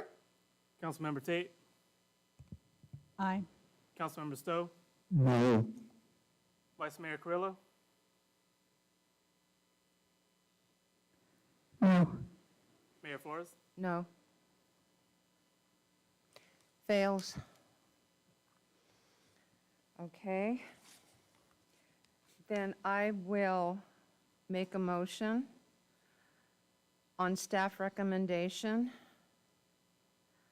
based on the scoring, and that we direct staff to begin negotiations of a development agreement with Bloom Farms or provide further direction as determined. We've already done that, okay? I've put a motion on the floor. Do we have a second? I'll second that. And we have a second. Any further discussion? Call for the vote, please. Councilmember Wyrock, Aye.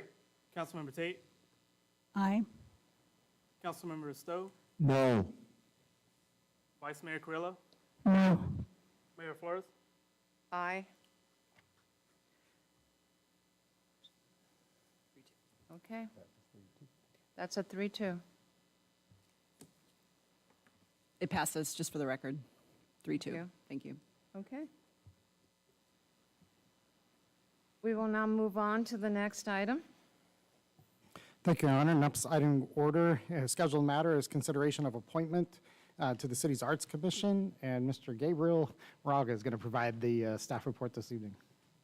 Thank you, Mr. Lawless, Mayor, and members of council. The City Arts Commission currently has a vacancy with a term to expire in July 2023 due to the recent resignation of Commissioner Eden Santos, which has been provided for in the agenda packet for your viewing.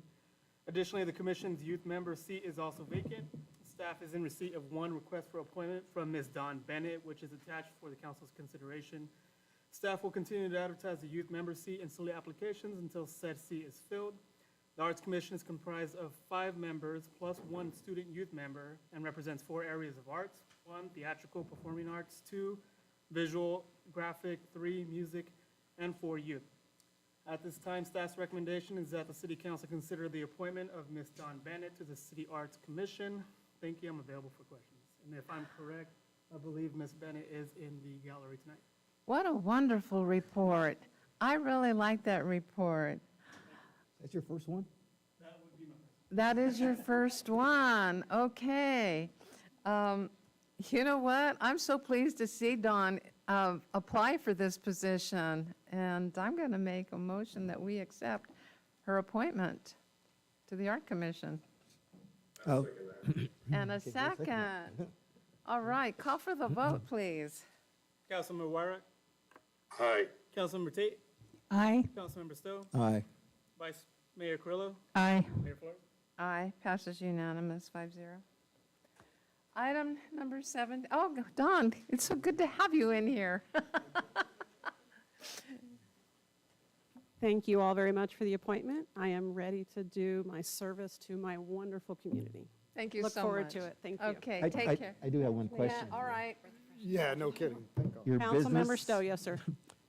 Do you have business, is it out of your home, or is it just, Yes, I have a cottage food operation out of my home. okay, I am a wedding bakery. all right. I was just looking for some cookies, so, Yes, oh, yes, yep, okay. I was just trying to figure out where I could find it. absolutely. But not let me go Thank with you. cake. Any other questions? Welcome aboard. Thank you very much. I look forward to it. All right, take care, have a good evening. We'll now go into item number 17. Thank you, Your Honor. Your final scheduled matter for this evening is requested review of the process for fireworks sales, and Chief Coghlan will provide the staff report. Baby. Thank you, Mr. Lawless, Mayor, members of council. At its meeting on February 15th, 2022, the City Council reviewed the city's firework ordinance, a 5-year citation collection history, and considered modifications to the process that included an annual review prior to the fireworks lottery, as well as a prohibition on the sale of certain fireworks, including Piccolo Pete's. Staff herein presents the ordinance for council's review and potential modification. Bill for questions. Oh, thank you so much for your report. How does council wish to proceed? Do you, I mean, that's a quick one. That we provide direction on the process with the sales are conducted annually within the city of Porterville. That would be the recommendation. Does staff have any comment? Councilmember Wyrock, do you have any comment on this one or any? No comment, thank you. Okay. Councilmember Tate? No. No comment. Councilmember Stowe? I have none. I don't either. I think the process has been pretty good. Vice Mayor? No comment. No comment? I don't have comment. I think the process has already been pretty good. And so, what do you need, a motion here? A direction, nothing? Just probably You direction. just go, just keep going. Yeah, it was a request in this regard that the council the council will recall that beginning at the end of January begins the lottery process of nonprofits for booths to sell safe and sane fireworks. And council afforded the opportunity to have a report provided in the October-November timeframe that kind of recapped the prior July 4th holiday enforcement efforts, things of that nature, should there wish to be any modifications to the city's ordinance, so that we could go through the readings that would be necessary for changes to be made prior to January. Okay, thank you so much. Moving right along, we'll go into the AB 1234 reports. Oh, I have to go back to the page. Sorry. There's one that didn't get put on here, which is the TCAG of October the 17th, because it was a carryover from the last meeting. It was held here in Porterville. There were 3 Board of Supervisors, 2 at-large representatives, the Executive Director, his staff, and we were in person. There were absent Board of Directors, the rest were on virtually, and a quorum was noted during all of this. There were no public comments. With regard to the Transportation Consent Calendar, 2 action items reaffirm the conditions of State Assembly 361 to continue allowing remote attendance at the public meetings, and the adoption of 1 resolution, which was to authorize the TCAG Executive Director to amend the agreement to introduce regional day passes and 7-day passes. It was a unanimous approval by members in attendance. The transportation action discussion items, 3 update, which were informational. Caltrans, nothing related to this area. The association consent calendar, there were 10. The approval of the September 19th, 2022 TCAG board meeting minutes and the minutes of September 15th Technical Advisory Committee meeting. The third was to cancel the November meeting and reschedule the December 2022 TCAG meeting.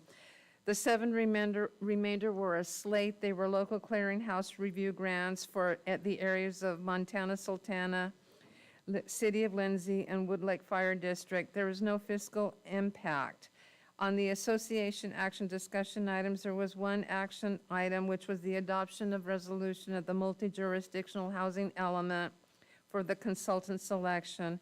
Unanimous approval by members in attendance. Please note that the next meeting was moved to December the 12th to the Tulare Ag Auditorium. It won't be on the regularly scheduled one, Vice Mayor. It's moved to the December 12th. Thank you. Okay? And then we'll go on to the Mighty 190. Councilmember, Vice Mayor. I can start it. Okay. So I attended the Zoom Mighty 190 committee meeting on Wednesday, October 19th at noon. We had Virginia Garola usually facilitates the meetings, and she was a little under the weather that day, so Jason Ridenauer helped facilitate and kind of lead the meeting. We started with, we're discussing preparations for a strategic planning session. So with that, we kind of did updates, and we provided an update on the roundabout that's planned for State Route 190 and Westwood Street. including information about the Mighty 190 artwork that will be located at the roundabout. Then we had an update provided by Rethought Reborn Media, who operates the Mighty 190 social media platforms. We talked about some different ideas to incorporate into social media, and then they gave some dates of when they would be in the local area doing photos, video, and just incorporating more information up onto social media. They're also tracking the number of hits they get on social media and in comments so that they can continue to watch the progress grow there. We started discussing the strategic planning session, and what we did was we decided to do a pre-session in person before the strategic planning session so that we could invite new members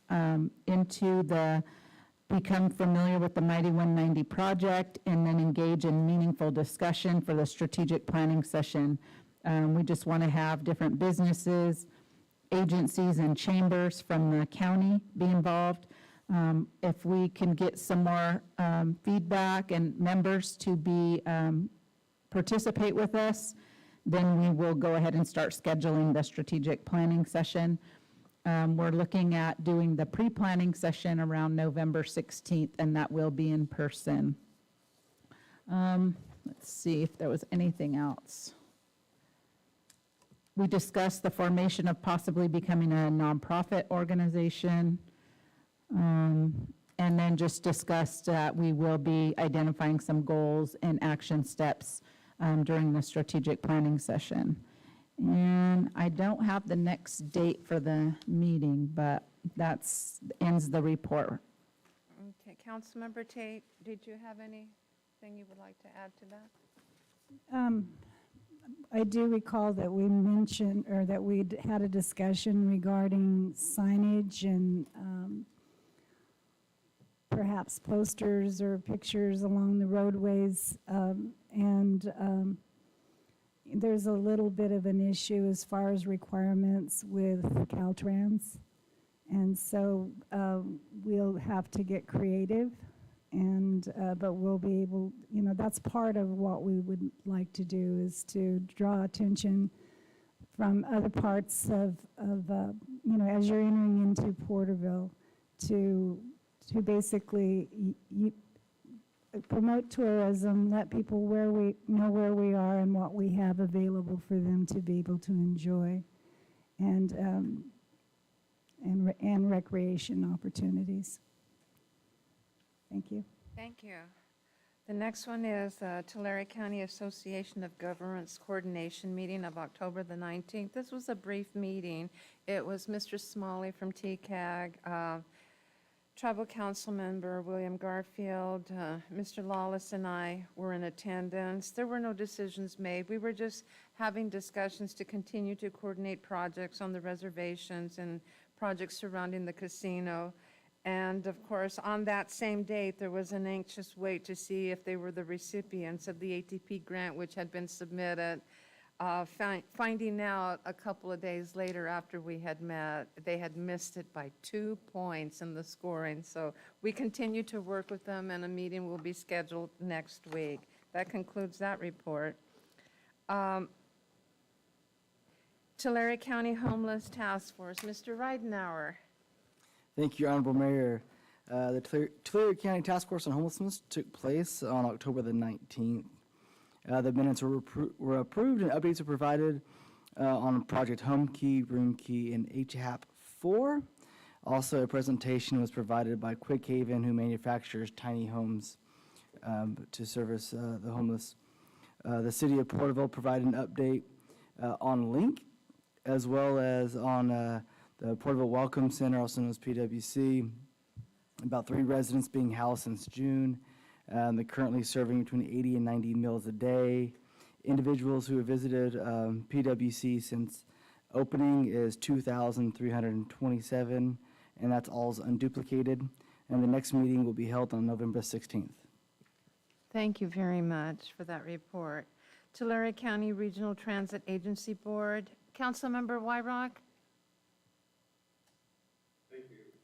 We had a meeting on October the 18th, but we had no quorum, so it was rescheduled to October the 20th, where we did have a quorum.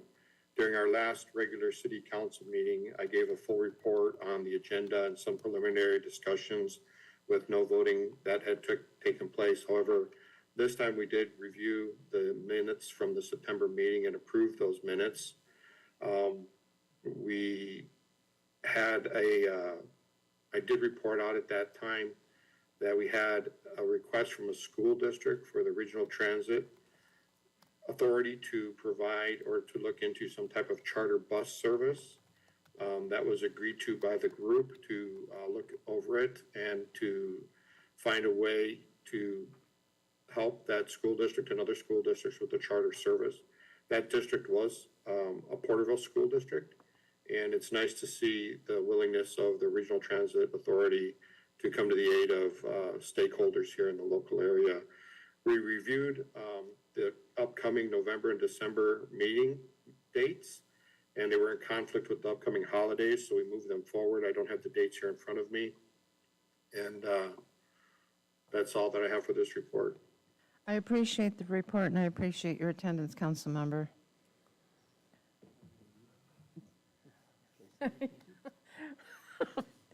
All right, Councilmember Stowe. The Tulare County Economic Development Board, there were 4 of us that journeyed over to Visalia. It was Mr. Lawless, Mr. Ridenour, Ms. Calderon, and I. We were in attendance. For the meeting, there were no public comments. The minutes of September the 28th were corrected with revisions approved. The financials through September 30th were detailed and approved. The project and client services updated. They were provided in the form of a handout. Staff updates. CEO just reported on the first 90 days of her position. With regard to the TREDC letter of support, since the presentation was made at the previous meeting in October by the TREDC, I made the motion to draft a generic letter of support supporting economic development for their grant, not specific to any plans. There was a second unanimous approval by members in attendance with a no from a member of the private sector. The joint November-December board meeting, on a consensus of the board, there will not be a meeting in November. It is recommended to combine both months. The next one will be on December the 7th. That concludes the report for the meeting. Immediately following, we went into a strategic planning session.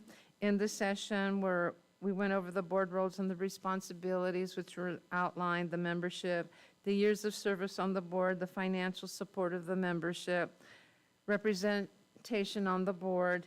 Bylaws were reviewed. A subcommittee has been formed to work on the bylaws as an outcome from the discussions. Then the handbook will be looked at to be revised and presented for further review and revisions. The TCEDC provided the overview of their services with the core functions and costs and the RFI process. Strengths and weaknesses were brought to the table and private sector membership tiers. All of this will be summarized and will be provided with the information. That concludes my report for both the meetings, the meeting and the strategic planning. The next is the Internal Audit Committee, which met on the 26th of October. In person, it was Mr. Lawless, Mr. Taylor, Ms. Bemis, virtually Vice Mayor, and Legal Counsel. Scheduled matters, the minutes of September 28, 2022, unanimously approved by members. The review of Barn Theater Agreement, it was an update only. We are still waiting on the title report from the title company, and this will continue over to the next meeting. Review of the Porterville Kiwanis Club Agreement between the City of Porterville and the Kiwanis Club for the use of the property on Newcomb. This agreement has it sort of expired in the year 2000. And needs to be brought forth. It appears that they still do exist and they are using the building. The inquiry was asked if there was a current board, who that contact person is. There is still activity according to the social media page. There will be an outreach to Bert Martinez Yarbrough because she is an involved member. A new agreement should be in place. Discussion for future use, if any. future development of the area, parking direction given to do the outreach first to the board and invite them to the table for discussion for the negotiation of an agreement, and this will be brought back to the next meeting. Other matters for the next meeting, the return of the Barn Theater Agreement, the Kiwanis Club Agreement, and we will be looking at Comisión Honorífica Mexicana Americana Agreement. Okay, the next meeting is scheduled for November the 30th at 4 o'clock. There will be no meeting in December. The 2023 meeting was also scheduled for January the 25th at 4 o'clock. That concludes that report. Vice Mayor, did you have anything to add to that? No, it was a short meeting. Okay, thank you.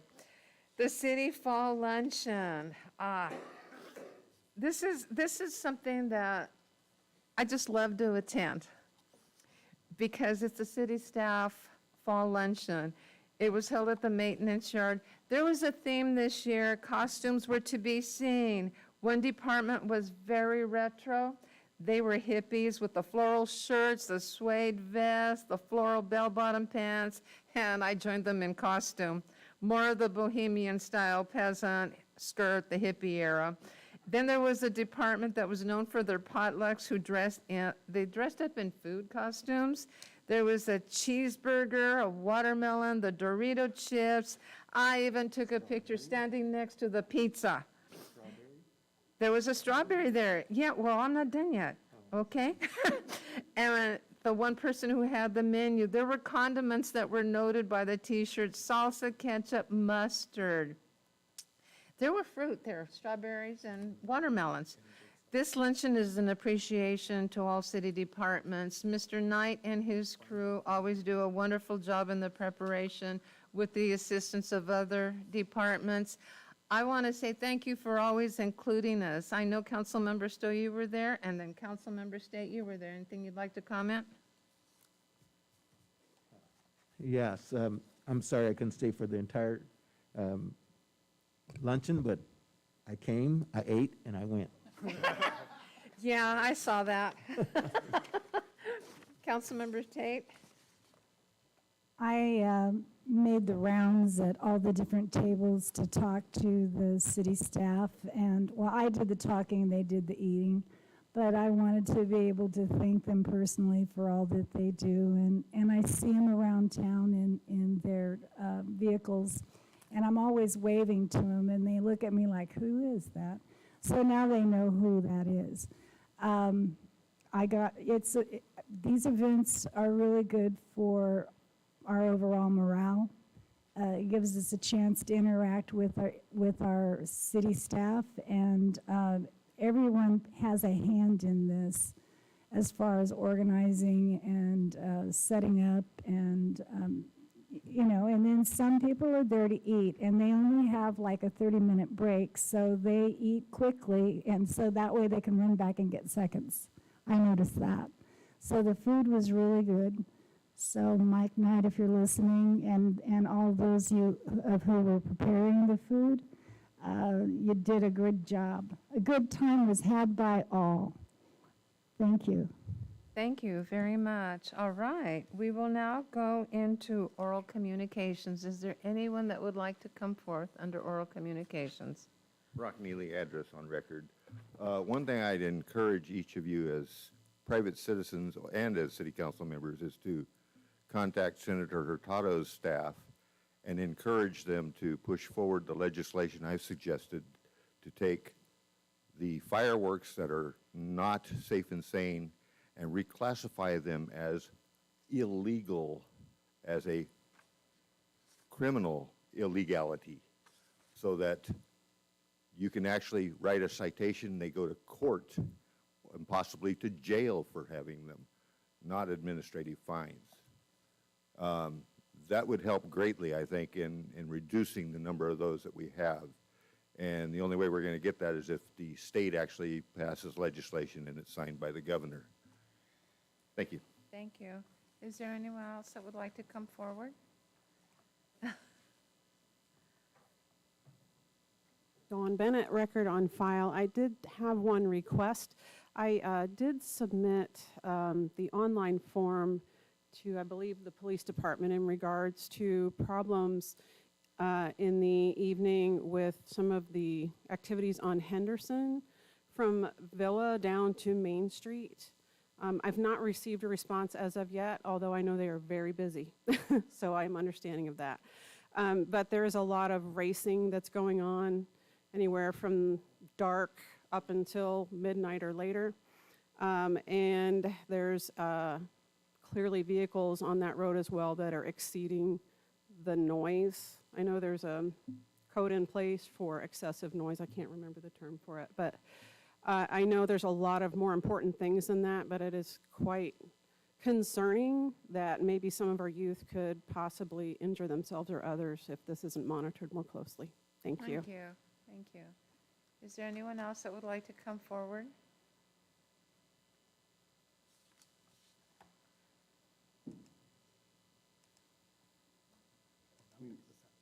I know, like, it was a very complicated process for everybody involved, you know, from city council members to city staff to people's moral aspect of it. And but I just wanted to say thank you, and we'll move forward. And I wanted to you know, let Milt know that I watched the process for 3.5 years, and you know, I always respected your decisions. I mean, you were straight down the middle with no every single time, and I have to respect that. And just a little bit is, you know, I do care about my community, and I care about people that are addicted on drugs. I used to be an addict back way long time ago. One of my best friends just died yesterday, OD'd on drugs. And the first thing that me and him ever did together was smoke a joint. And he continued on. So I understand that, you know, people look at this business as, I'm going to make a lot of money. Well, I already have. I look at this and making decisions in this business as a businessman, but also in a moral aspect of what is going on in our community as well. Not just to jump in and say, I'm going to make a whole bunch of money. So I just wanted you to know that coming from my heart.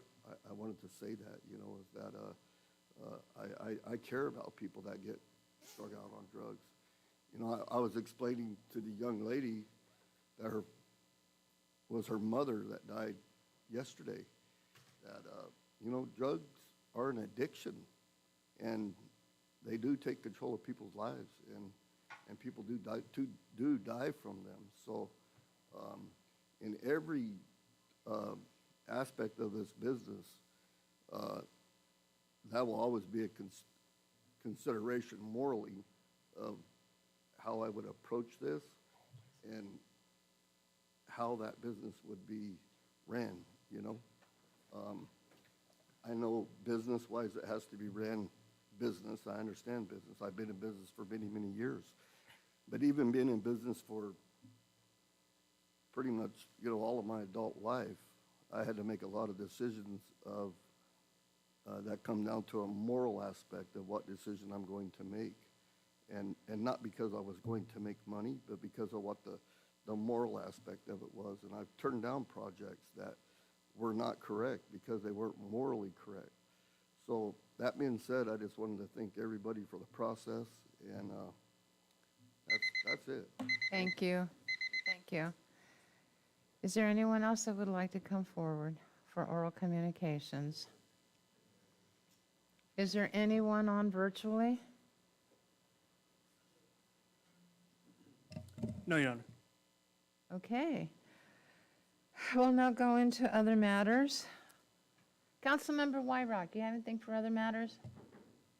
I'd really like to steal a comment that I think our fine city manager is going to share related to an email that you sent me earlier today. Mr. Lawless, are you going to share that announcement? I wasn't planning to, but I'll let you go ahead.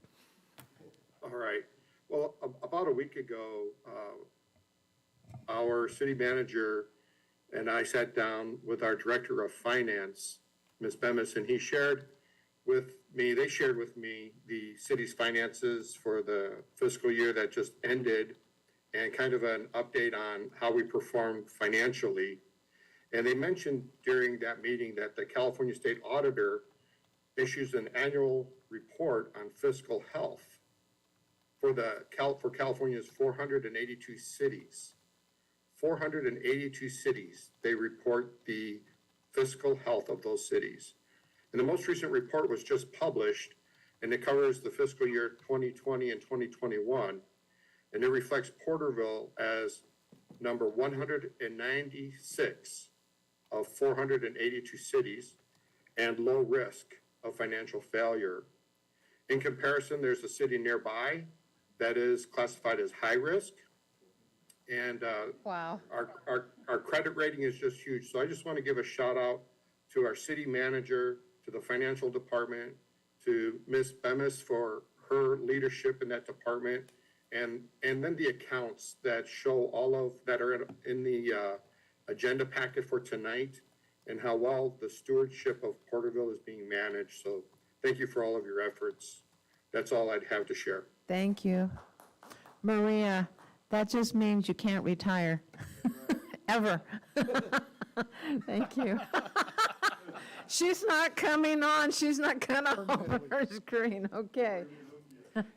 Well, we have 40 years of incentive pay now. Okay. I told her the same thing. She goes, Yeah. "You retired?" I go, "Well, that's different. They didn't need me." Councilmember Tate?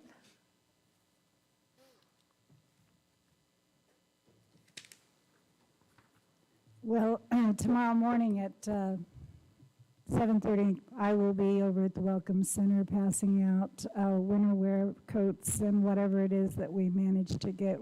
Our fundraiser, Chile Verde fundraiser, was extremely successful, so that helped us a lot as far as the funding that we needed to be able to do this. I was beginning to think we weren't going to have a cold or wet winter, but it's very possible that it's going to be here very soon, so I think it's all very timely. I didn't participate today with the setup, so I'll see how it goes when I get there. And if anybody who's here tonight, or if you know anyone who would like to join us in the morning, we'd appreciate it, especially those guys that, I think last time we had someone that was moving the tables for us and picking up the boxes, and I really appreciated that because some of that's pretty heavy to handle. So anyway, see a show of hands. So anyway, and I'd like to thank all the city staff and the citizens here in Porterville going around and knocking on doors for this election has been a real learning experience for me, but it's also been a reunion because there's a lot of people out there that I knew they lived here, but I just was so surprised that they were in my district, and one of my high school teachers who used to keep my attention by throwing tennis balls at my head. And so he invited me into the house, and I spent most of my afternoon catching up with him and sharing old times. So anyway, that's been interesting. And then I'd like to thank all of our law enforcement and firefighters that are here tonight, and our city management for all that they do in keeping us safe. Everything keeps it, from policies that we reviewed tonight to actually putting those in action. Really appreciate that. And that about does it for me, I think. Thank you. Councilmember Stowe? Yes, thank you, Your Honor. First of all, I'd like to piggyback after Councilman Wyrock's message for Mr. Lawless and staff. You guys have done a wonderful job of being stewards of our funding here at the city of Porterville, and we are in very good shape compared to a lot of other cities in our area, and particularly one I know for sure is way down at the bottom.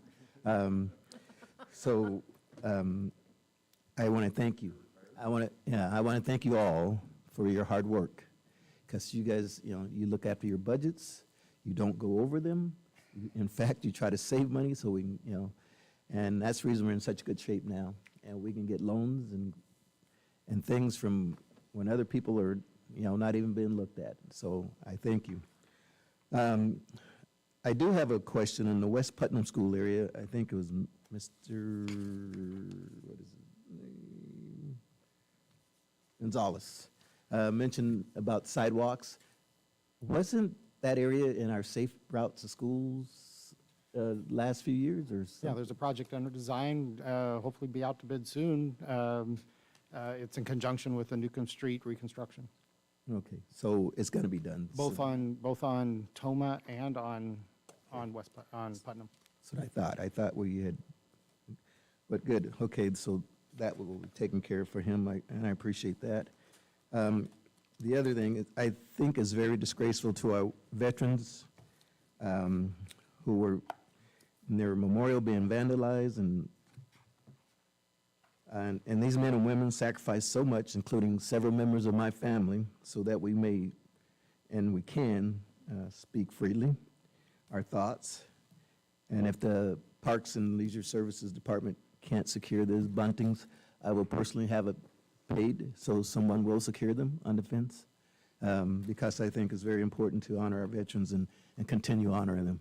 There's so many that gave up the ultimate sacrifice, and so many that gave up a lot of their time and years when they in their prime to make this country as great as it is. And I appreciate that very much. Okay. All right. Thank you. And I have one more thing. Okay, find it. If I can find it here. Go ahead. You want to come back? Did you Yeah. find it? Okay. Vice Mayor? Oh, I found it. I just got to go. Get myself together. Well, first of all, I'd like to thank Public Safety, Fire, and Police, and I think one of the reasons that we always give a lot of gratitude to them is, as city council members, we get a lot of correspondence of things that are going on, incidents, emergency situations, fire being deployed to other areas in the state to help with fires, serious things that are happening, whether it be a really bad accident or drug bust or things like that, where our staff is always in danger. And I think I've said this more than once, but I have two brothers that are firefighters, so we know the feeling of when they leave and where they're at, and the texting and the family messages of, we're here, or I'm going home, or, off for this many days. We can't plan our family vacations because we got to go when they're off season, things like that. So when I see those texts, I don't always respond, but it always just worries me. So I just want to thank you all and everyone that you oversee, the men and women, and thank you for the jobs that you do for us and for our city. The next thing is I wanted to recognize always Parks and Recreation. I'm just so amazed at all the things that they have going on. Even, I feel like they really picked up the pace during COVID even. They were extremely creative. But now, like, full functioning, moving into like the Halloween events, and then coordinating with the police department to have the trunk or treat, and then having the homes being decorated, and then not only that, having a map so that, how many families I hear from that they look forward to doing that drive around town with their little kids because it's safe and they can go see something. So, and just looking forward to the Veterans Parade and the run and walk, and just seeing the veterans out there, being recognized for that day. And being proud, being down Main Street. So that's emotional to me too as well, because of just the loss that we've experienced over the last 2 years. And a lot of them, for us on the reservation, were veterans. I'll just give you an example. We were reached out by Mr. Moore to possibly have somebody from the Tule River Post participate in starting the Veterans Run this year. And he really wanted, if somebody could participate and start us off that participates in the run. He said, if not, that's okay, but, would like to have a veteran. So I talked to the commander. He suggested one of the guys that he does run in the event every year. So I believe he's going to be starting the event. But, the thing about it was when I approached the commander, he said they didn't have a lot of guys, to that he could choose from. And so I made a naive comment, and I just said, are they just not participating right now? And he looked at me like to remind me, no, we lost a lot in the last 2 years.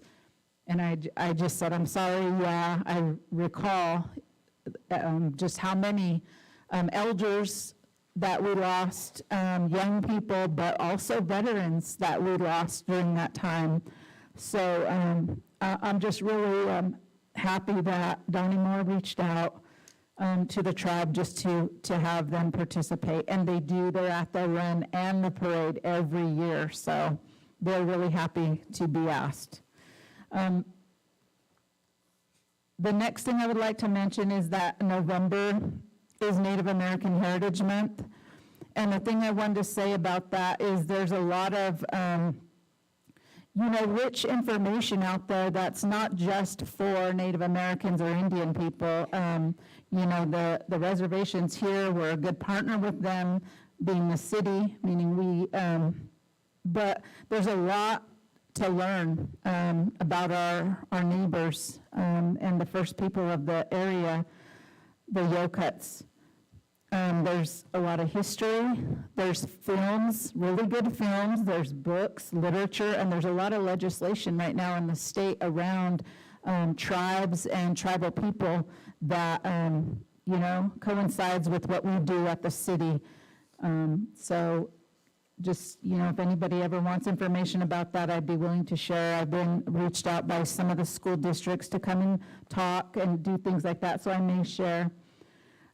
With that, the last thing that I want to say, and hopefully this isn't what a council member was going to bring up, but I just want to recognize, and I'm sure we will at a later date, but as our time's getting closer to the election and Council Member Stowe's retirement, one of the things that about being on here with some of the council members that are experienced, it's been a privilege to run and be mentored and be in meetings and observe the way that, people like our mayor and Councilmember Stowe, that was one of the things I looked forward to be on here, was to watch them and listen to them and observe them and not agree with everything they say, but watch their experience and listen to them talk and give instruction. So one thing that my dad always instilled in us is listen, pay attention, and things like that. So that I do try to do that, but I really admire these guys just because, one, their longevity and experience serving, not just on council, but we grew up with Milt Stowe, being a coach to our family and friends. From my dad, my uncles, my sister, who still criticizes his ref, being a ref, so being an ump out there. So What's her favorite one? yeah, she's, and so all of that. So I just wanted to say, as we start transitioning Councilmember Stowe into this time where you're going to be retiring from the city council for now, maybe. I just wanted to say thank you for being here, and I wish I had more time, with you on the dais, but with that, you deserve some time with your family. And I'll end there. Okay, did you Hey, thank remember you. what you were going to ask? I had it down, I just couldn't get it out. Okay. But I do, one other thing, if we can the water flyer, the water, we can check on that. 'Cause Yeah. that just Oh, yeah. did not make us look very good if we're sending out old information. Right. And most of you know that I probably shouldn't be sitting on this dais today. Probably shouldn't be on this earth. But there is a God. Today I could have taken my last chemo for a while. I have been deemed cancer-free. And I'm so happy and so blessed. And maybe I can get to do some things that I really want to do is travel now. Thank you. That's what happens on All Saints' Day. That's right, I guess so. Saints been good to me. Yes, they have. I appreciate you, Milt. Thank you. You've had yeah. Okay. First of all, I want to begin by saying I wish the best to those who are running for any elected position, whether it's city council or other offices. I wish you the best on your outcome, on election night. I also want to say that, and make the comment with Brock, with regard to the candidate forum, that was all the Porterville Chamber. The city was not involved with any of it. That's why you didn't see any city staff, you didn't see law enforcement, and the emphasis on political materials, because that was strictly the Porterville Chamber that did that. And we were not included, okay? That's the only thing I'm going to say to that regard. I've been invited by Irene Ortega from Burton Schools for tomorrow at an event at the elementary campus on Matthew for Dia de los Muertos. I said, if I can make it, I will go, because it was a short notice, and I'm taking one of my vehicles in. Tomorrow evening, I do plan to attend the Comisión Honorífica Mexicana Americana Dia de los Muertos event. They do put it on every year. I have gone to it for many years. This Friday is First Friday Coffee. I plan to be there. And then that evening, I've been invited by the Burton School District to go to Summit Charter to attend that Dia de los Muertos event on campus. Next week, on the 9th of November, I do plan to attend the Tulare Kings Hispanic Chamber of Commerce Ambassador Luncheon, and the speaker will be Rogelio Caudillo. And also, there is a business after hours that evening at the Ford, over there, down there. Oh, it's warm up here. That's why I'm struggling. I think it's warm in the whole building. I've took my jacket off, I've brought the fan out. But I think Donna's enjoying it because we're over here with our fans. Then I just want to make a highlight. Since everybody has talked about family, today is my late husband's birthday. He journeyed into his eternal life 20 years ago, but I'm sure he's up there celebrating with my parents, his parents, and all of his siblings. That concludes what I'm going to say, Mr. Lawless. Thank you, Your Honor. And you spoke about the staff barbecue, and really appreciate the council that came. And I want to express my appreciation to Mr. Knight, the Public Works, Parks, everybody that comes together, Human Resources that decorates. It's a true staff spirit event, which is greatly appreciated. And you haven't eaten if you haven't had wastewater treatment plant beans. That's all I'll say about that. Appreciate all of our public safety out last night and making for a safe evening. It's really nice when you have a Halloween evening and no reports from the police department or fire department. That So is nice. we all kind of knock on wood on that, but thanks for being out there. All's well that ends well. That's so. Oh, that's good. Appreciate all that the departments did on that. Coming up, and Councilmember Tate referenced this, tomorrow at the Porterville Welcome Center is a coat drive, but it's beyond just coats. It's all winter gear, and that's from 9 to 1. And appreciate all the support that Jason and his staff have provided to that as well.